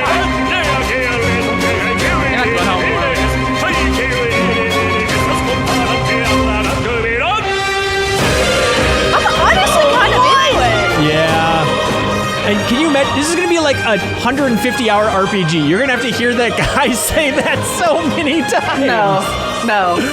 Come on. This is give it a illegal chance. for the trailer. This is illegal for the game. Yeah, we've been playing through Final Fantasy VII Rebirth. The Queen's Blood jazz Oh, tunes. yes. Mute yes. it. What are you talking Mute it. about? It is as a passenger. Okay. Yeah. We get to the Queen's Blood. It's not really a 2-person. The whole game, obviously not a 2-person game. I sit there. I'm like, great. I'm gonna read. You play the Queen's Blood to my husband. I'm gonna read my book so I can prepare for my next pod. And it's so distracting. I don't know what you're talking about. This is fine art, as far as I can tell. It's amazing. It does not need to be this much. It's everything about the music in Final Fantasy VII, the remake series, doesn't need to be that much, but we love Yeah, it for yeah, I think that sums it up. You know, but the trumpet player's like, let me take it for a walk. That's just like all he's doing in this is just taking it for a walk the whole time. I feel like I'm trying to play and there's like a jazz band just like walking in circles around me the entire time. Walking in circles, but like the beat is like, it's so fast. Yeah, hell yeah. It's like, It's giving I Super feel like Mario they Odyssey. made it Just for sweating something and else in the game, on the and then board. they cut it or whatever, and they're like, we have this tune floating around. I don't know. Yeah, you think that's the idea is they just compose 3,000 tracks and try and squeeze it all in somewhere? Because it is bananas how long that soundtrack is.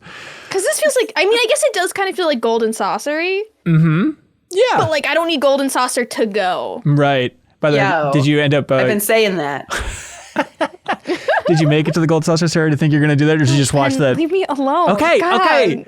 Okay, I saw somebody in the Discord, they just sent you the YouTube video, like just watch the intro to the Gold Saucer in that game because it's so freaking good. But okay, maybe at some point.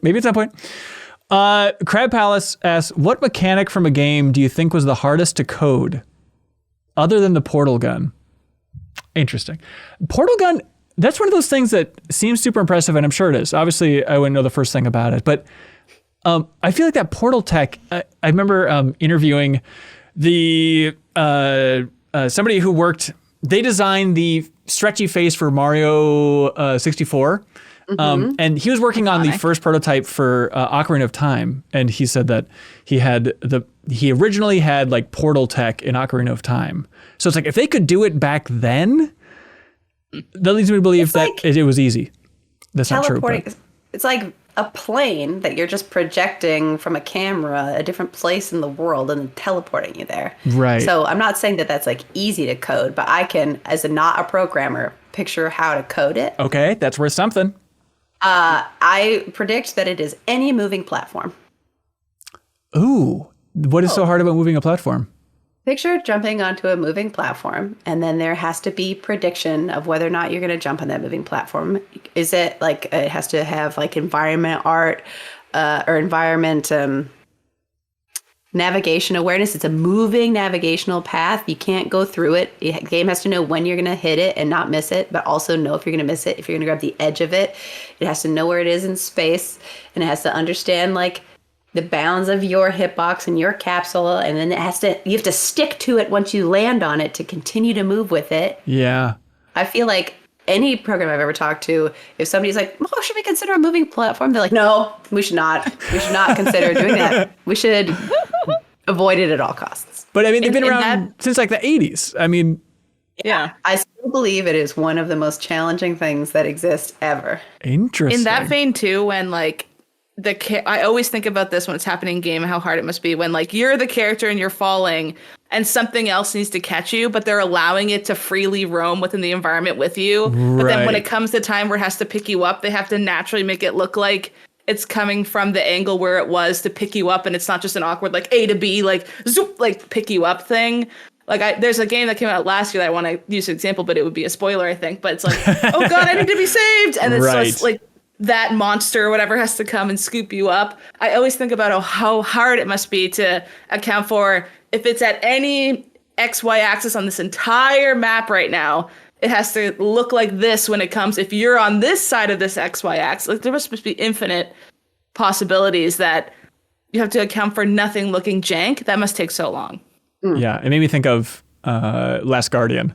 Like Trico being able to grab you, like, talk about animation work. Jesus Christ. I think that's still maybe the high water mark for just flooring me for animations. That, and I think Spider-Man 2 might be top of the heap as well. And maybe just because that GDC presentation that you were a part of there, Lana, like that was definitely like an eye-opening reminder of just how much amazing animation work went into that thing. Oh, that one was so great. Yeah. Zeth Hillman Johnson writes in and says, I watched the Game Informer show in high school, and I was thinking that there's probably youths watching MinnMax in the same way. How much do you think about your content being consumed by young people? Young people, are you out there? Tell say us, something. young people. Am I cool? Young people, Say I'm cool. do you still say pond? Please, are you Imba? Rafflecopter, is that a thing? Am I still cool? Yeah, I don't know. Maybe it is a weird thing because like we're a family-friendly podcast, and so maybe parents consume it around their kids, and so maybe it is some kids out there first ever podcast. That's a weird thing to think about. Like how you don't think a kid What's would your ever be like the definition of youth? MinnMax show. Oh. Yeah, Ben. Why do we go straight to kids? I don't know. I guess cool youths. I guess What Kids are definition? on the YouTubes. Kids aren't listening to podcasts. We're on YouTubes. We could be on YouTube Kids if we wanted to. Are we? We are not. No, we're not. We have two YouTubes, an extra YouTubes, and then the main YouTubes. That's true. Yeah, the only video we put on the YouTube Kids channel was Haley and Leo playing Playboy the Mansion this week for New Show Plus. Plumpo, but yeah, sure. Yeah, I guess Plumpo would be a better fit. Yeah, yeah. Lana, what are youths? I don't know. 13? Is that youths? Yeah. I guess that 13-year-olds are kids. I think of kids, I think of like toddlers. Like, I don't think that much about toddlers. Look at this and anything I do. But I think a lot about the youths because I feel like I remember very distinctly. I mean, I said I wanted to work for Blizzard for the first time, my sister claims, when I was like 9 years old. Whoa. So knowing that was like so impactful to me. And if I had a half a brain in my head to actually like look up how to work at Blizzard and what that meant, I don't know how I would have done it. Google didn't exist. Yeah. But like, I think about the things that I could say to like, I had to have somebody like show me that I was animating all the time in high school, a weird hobby I thought I had, and then point at a poster and be like, they do that. There, you could do that thing for them. And if I could be that person who's like, with that weird hobby you think you have, it's probably in games and you can do that for your job and your life could be so cool. I think a lot about that because I learned early. Yeah, I feel like you do a lot of educational stuff. Have you ever visited a school and talked about your job? That seems up your alley, right? I have. I used to go back to my high school and talk about that. And then I used to, when I was at Blizzard, I used to travel with a game designer and an engineer. And we used to go to tons of schools in the Southern California area and talk to classes about the sort of 3 different big bucket departments. I talked about art generally. Candace Thomas talked generally about design, and Rochelle, I can't think of her last name right now. Rochelle talked about engineering, and then we answered questions and tried to target people who were, could start learning right now. Yeah, that's cool. Cool. I looked in the analytics on YouTube, at least for MinnMax. Let's see, 7.1% of our audience are between the ages of 18 and 24. Haley, do you want to guess what percentage are between the ages of 13 and 17? Oh, this is the YouTube audience for MinnMax over the last 28 days. Who gives their real age on YouTube, though? I do every time. Let's talk about that. When I joined YouTube, I was above the age of 18, even though I was 11. Yeah, just so you don't have to ever worry about that annoying, like, you can't see this video, even if it's not that scandalous. For every age gate on every side, I put my hand over my heart and I enter my real birthday. And then I swear, I do the Pledge of Allegiance, too, just to be safe.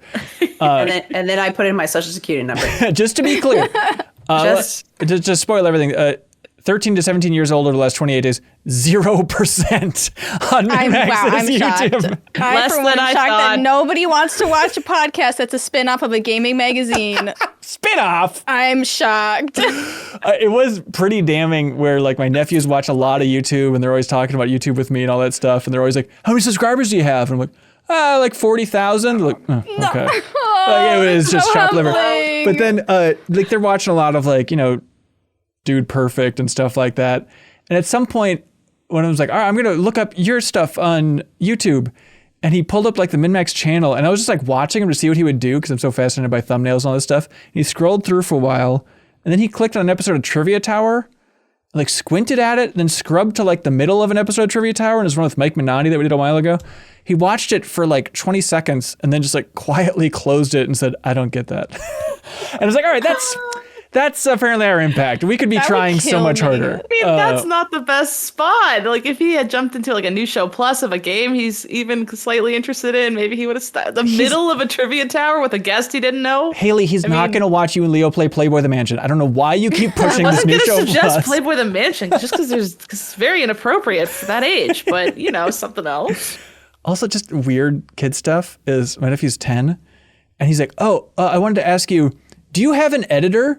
Did you hire an editor? And I was like, oh no, fun fact, I am the editor. Isn't that kind of cool? He's like, He's like, well, do you hire a cameraman? I'm like, no, I'm actually the editor and the cameraman. Fun fact, yeah. I'm actually also the cameraman. I have those skills. Isn't that cool? And he's like, I just think content's a lot better when you can hire an editor and a cameraman. Like, okay, cool. Like at some point, like, well, I was going to insult them, but right, exactly. Did you hire an editor? You should fire him. These podcasts are way too long. It would be cooler. Have you seen like the modern idea of editing, Ben, where it's like jump cuts to like a bunch of like random and like sound effects everywhere, and it's like ADHD overload editing. Like yeah. I see where he might be confused about our editing. Right. Us versus a Mr. Beast video. There's a slight discrepancy in the typical editing going on here. Yeah. Can you insert some like metal pipes dropping in the middle of this video just to keep people awake and alive? Family Guy episodes in the bottom corner. Yeah, just rolling. Subway Surfer somewhere. Okay. Subway Surfer. Yeah, we can do it. I've recently come into just speaking of Mr. Beast. If you really want to get a great reaction out of somebody, just somebody that you know who knows Mr. Beast, but you don't really know much about them, just say, hey, you look like the kind of person who watches a ton of Mr. Beast. Oh. And then be prepared to follow it up with any question whatsoever. I promise you that person will give you a great reaction. Okay. All right. From experience. All right. This is the toughest part of the show. This is the challenge zone. We need to determine what was the best question of the week, and they win a prize. I'll remind you all, and so please jump in if you have thoughts. Video game stopping the GameCube era, if that's interesting. Drawing tips, internet slang, the crying from a board game. The love is the secret ingredient. I like the made with love one. We've never been asked that before. Yeah, content by young people. Lana, I don't know if anything's jumping out to you as question of the week. Oh my gosh. I think question of the week, just because now we're going to loop back around with the A/B test. Can't wait for it. I do think it is that food with love. Okay. It's food with love. It was divisive. Mm-hmm. It was engaging. Yep. It's, it's a lively debate. That's right. Travis and Fargo, congratulations. You submitted that question with love, and now you won the prize. I could not tell. All right, now it's time for a segment that we call Get a Load of This. There's a jingle playing, Lana. You just got to play along. Music. It's really good. You just can't hear it, sorry.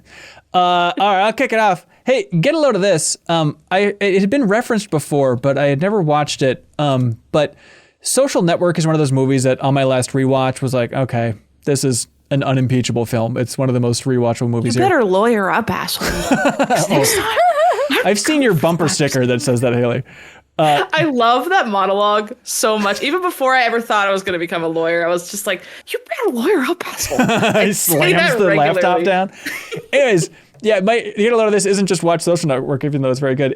There is on YouTube, I assume somebody just ripped it here, so apologies there. But there's just a making of documentary that's called Making of a Masterpiece, The Social Network. And it's an hour and a half long. And it's just an awesome behind the scenes documentary in the making of Social Network, the David Fincher movie.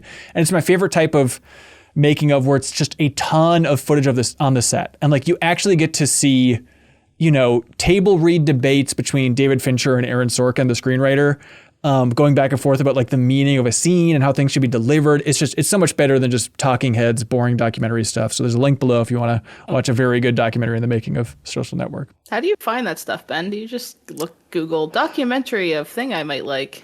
I do a lot of that. Yeah. I think it's just, I was just watching a bunch of scenes again from Social Network. It's always in my YouTube algorithm. And then it finally was like, you just want to watch this awesome making of, and I couldn't resist. For the Get a Load of This, I have one that is a random fact that I've been very enamored with. And one other thing that is not possibly, if it would be allowed, like a shameless plug, but I thought it was very cool. Yeah. Get a load of this. I do not know anything about, is it So You Think You Could Dance? I don't even remember. Dancing with the Stars? Right. Couldn't care less. Sure. But I do love Matt Berry, who is one of the characters on What We Do in the Shadows.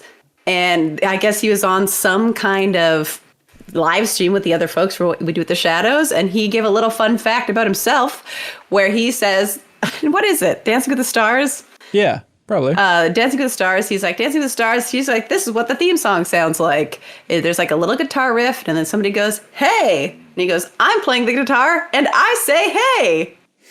Wow. So it's just this actor I really like. Random piece of trivia. I know. I would never have guessed that. I feel Never like in a million I can years. pick his voice up because he was also in the new Fallout show, and Yeah. I picked him out immediately. Instantly. I love him. Awesome. I love him.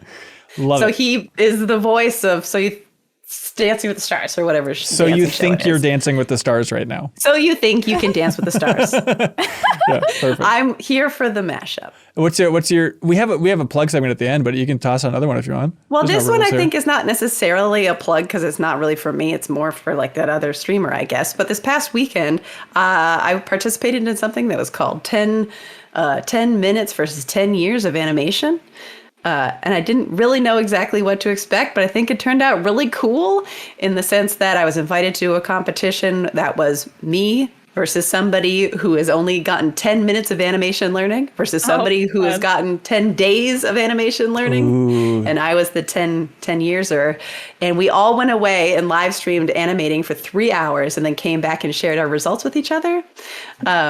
So did you mop the floor with them? Did you I absolutely them? Did. Yeah. If I was the 10 minutes person, like it would just cut to me crying while I'm trying to like rig something and I would be breaking down. So it was with a streamer I did not realize was like a streamer before we began, but they are comping together like a video, all three of them. But for now, it was me and a guy named Isto and a streamer named Atriok, who I didn't know was like a big streamer guy. And we had a really good time. And I think it was very interesting to sort of show various levels of animation knowledge. And I thought it was very cool, but I also happened to participate in it. Yeah, that's awesome. I think it's very cool. Love it. Yeah, links below if you want to check it out. Haley, Sarah, Haley. Get a load of this. Nintendo is going after Gary's mod now to get all the Nintendo content off of Gary's mod. Oh my god, Right. I saw that. Yeah, so this is kind of like a new frontier for DMCA takedown stuff. Like a game mod thing, and obviously people have put 2 decades of content onto this thing, which, who knows how deep the code goes to Mario's hat being somewhere. It's the original attached. Tears of the Kingdom. It's insane. Yeah, and it's just like so interesting to see. So there's this one, they did like an announcement post because a bunch of stuff was getting taken down, and then obviously everyone who's involved in that community was like, where's all my stuff? And they came out and were like, just so you know, it's on purpose. We're getting a ton of DMCA takedowns. So if you guys could help us by deleting your files, that'd be great, because we have 20 years of stuff to go through, which is so interesting to see the safe harbor owner asking its users to help in the effort, because there was like, when this thing was created, there was probably never forethought to, if Nintendo does, let's implement this system. So we just have to tick a box and it deletes like categorization methods or something implemented prior. But now it's probably just the Wild West of just looking for Nintendo stuff. That must be crazy. And then I was reading some of the forums of just how frustrated all the modders in that community are. It's like, well, oh my God, no, like that Mario stuff is the core integral code to this other thing I did that doesn't even show Nintendo stuff. So what happens if that gets deleted? Blah, blah, blah, has all this effect. So like, what if tomorrow Sony was like, us too? And then someone else, like another company was like, us too. Like what would happen to Gary's mod, I guess, would be the interesting question. It'd just be a bunch of boring floating platforms. That's all that would be just left. Just be platforms that developers don't want to animate. So challenging to code. So technically challenging. Impossible. So boring. Yeah. Get a little of this, you guys. Yeah. I'm so excited to say that I am finally being pandered to. My niche interests are finally being exploited by large corporations. There has been an announcement of a Magic the Gathering Hatsune Miku Secret Lair collection of cards. Yes. Guys, is this how you guys feel when they put Marvel stuff in things? Because like I do not know this feeling. Like my niche interests are finally getting big enough that I can be exploited with them, and I could not be happier. Oh, you must have just squealed with delight when you saw it.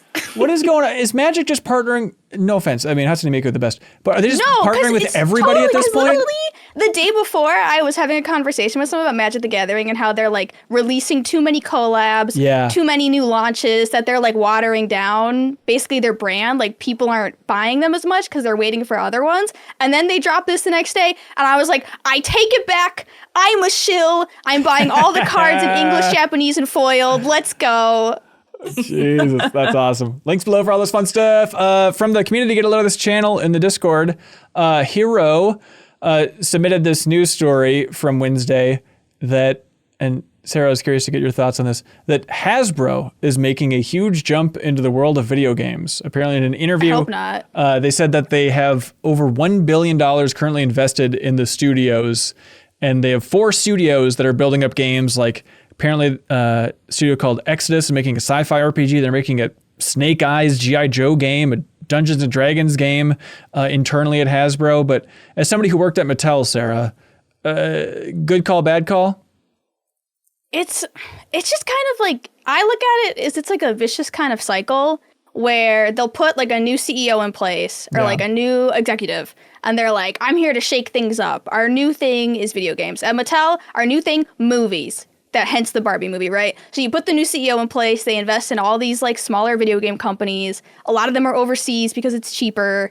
And then they like just export as much IP as possible, get as many games made as possible, and then they don't do well.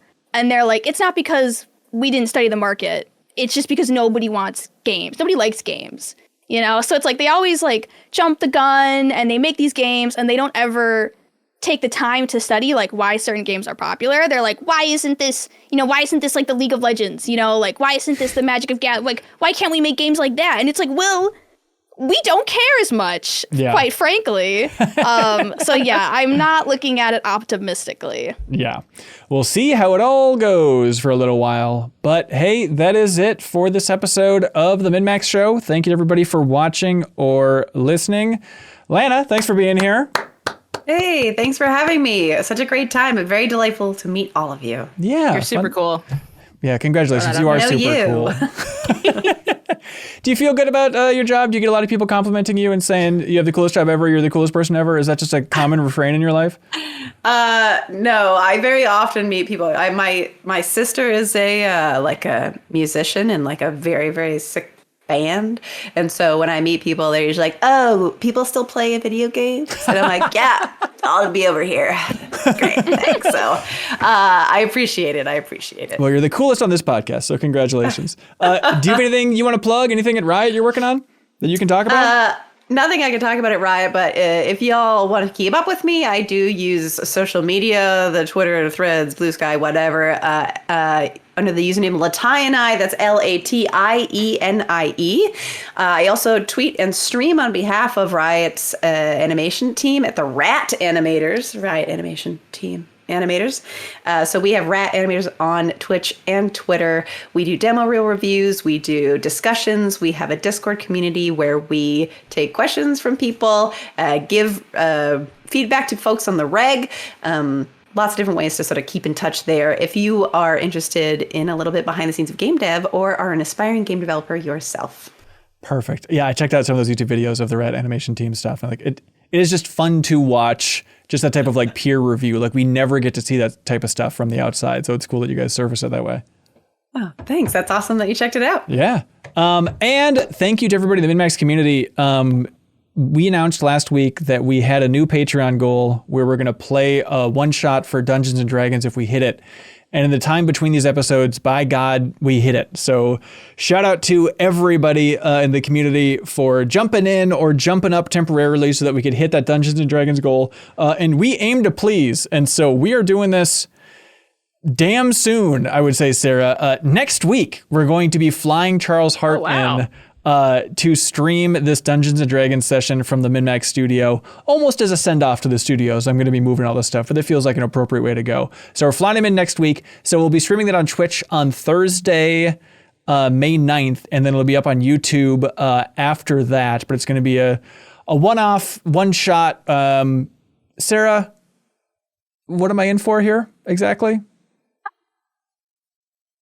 A good time. A good time. Okay, great. We're also going to be streaming this week, and it'll be up on Twitch and the YouTube channel, kind of a session 0 is what Charles described it as. So we're going to be kind of setting up our characters a little bit, helping him kind of prep for everything that we'll need for the next episode. And yeah, the goal of this D&D session is Sarah needs to cry by the heartfelt story that we're going to tell and that Charles is going to tell as our DM. So look forward to that. All happening next week. I'm MinnMax. Thanks again to everybody for supporting us and allowing this to happen. Also, odds and ends, we had the final game championship poll where you get to vote for which game we create bonus content about. Tough competition. The second place finisher was Marvel's Midnight Suns, which I was amazed that got to number 2. Number 1 was Final Fantasy X. And so we'll be creating bonus content about Final Fantasy X. The game Ben found in the trash, by the way. That's right. I found it in the trash at a grocery store I used to work at and ended up loving it. And so we're going to be creating bonus content about that in the future here. Not a deepest dive, I don't think. I can't imagine. But we're going to create. I love Lana's reaction to Final Fantasy X. I'm so curious to hear it's the Midnight Suns. I hope that your skip dialogue button is, or your thumb is warmed up. Go. Go. Let's see, other stuff here at MinnMax. A bonus pod. Haley's show, our bonus podcast, the companion podcast to the MinnMax show. This week, Michael Huber was on with Haley. It was really fun. Let me just project onto you, Haley. It was really fun, like hearing you two bond and realize you have every... like all the same stuff. You guys love the exact same crop of games? At the end, he was just listing stuff. I was like, I like that. We need to find a game Haley doesn't like. Right. Like, really doesn't like. I historically haven't liked any Final Fantasy I've tried, so I'm trying 7 to see if I like 7. Okay. Maybe that's the Final Fantasy X content. Maybe start with the game that isn't going to be my game of the year, Haley, please. Yeah, don't not like that one. Let's have you play Final Fantasy X. It'll be sweet. Yeah, pivot, please. Let's see, other things. Haley and Leo did more role-playing in Red Dead Redemption 2. That is up on YouTube. It's so funny. It's so good. That series is so excellent. Someone stole our theater. Someone bought our theater and locked the doors, so we couldn't do shows in it anymore. And so we did a satirical play, and then the people who locked the theater, we think were in the audience because they started yelling at us. It was such a good time. And that's a good game. If that type of dynamic where they can lock the front door in your theater, that's a hell of a video game for Red Dead Online. Well, we spawned in the theater, so we go to leave, and the goddamn doors are locked. And we're like, what is this? So it clearly wasn't like this last week because we're in the theater. So what's going on? Perfect. There's also a Max spoilers for the Fallout TV show on our YouTube channel. It's also in the Patreon exclusive podcast feed. So if you've enjoyed all this content we're pumping out, you can always help support it directly by going to patreon.com/MinnMax with 2 N's. Unlock that bonus podcast feed. More than double the amount of podcasts you get from MinnMax each and every week, and you get access to bonus pod, all that fun stuff. Shout out especially to everybody who joined the Wall of Heroes tier, which is now $50, where you can put any image you want on MinnMax's slideshow throughout the month of May.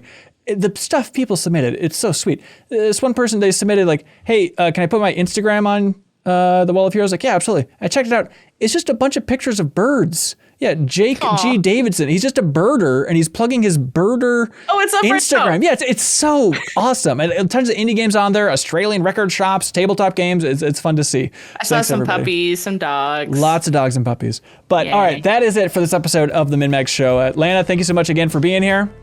And everybody else, thanks for watching and listening, and we'll be back next week with a new episode. Be good, have fun, let's go.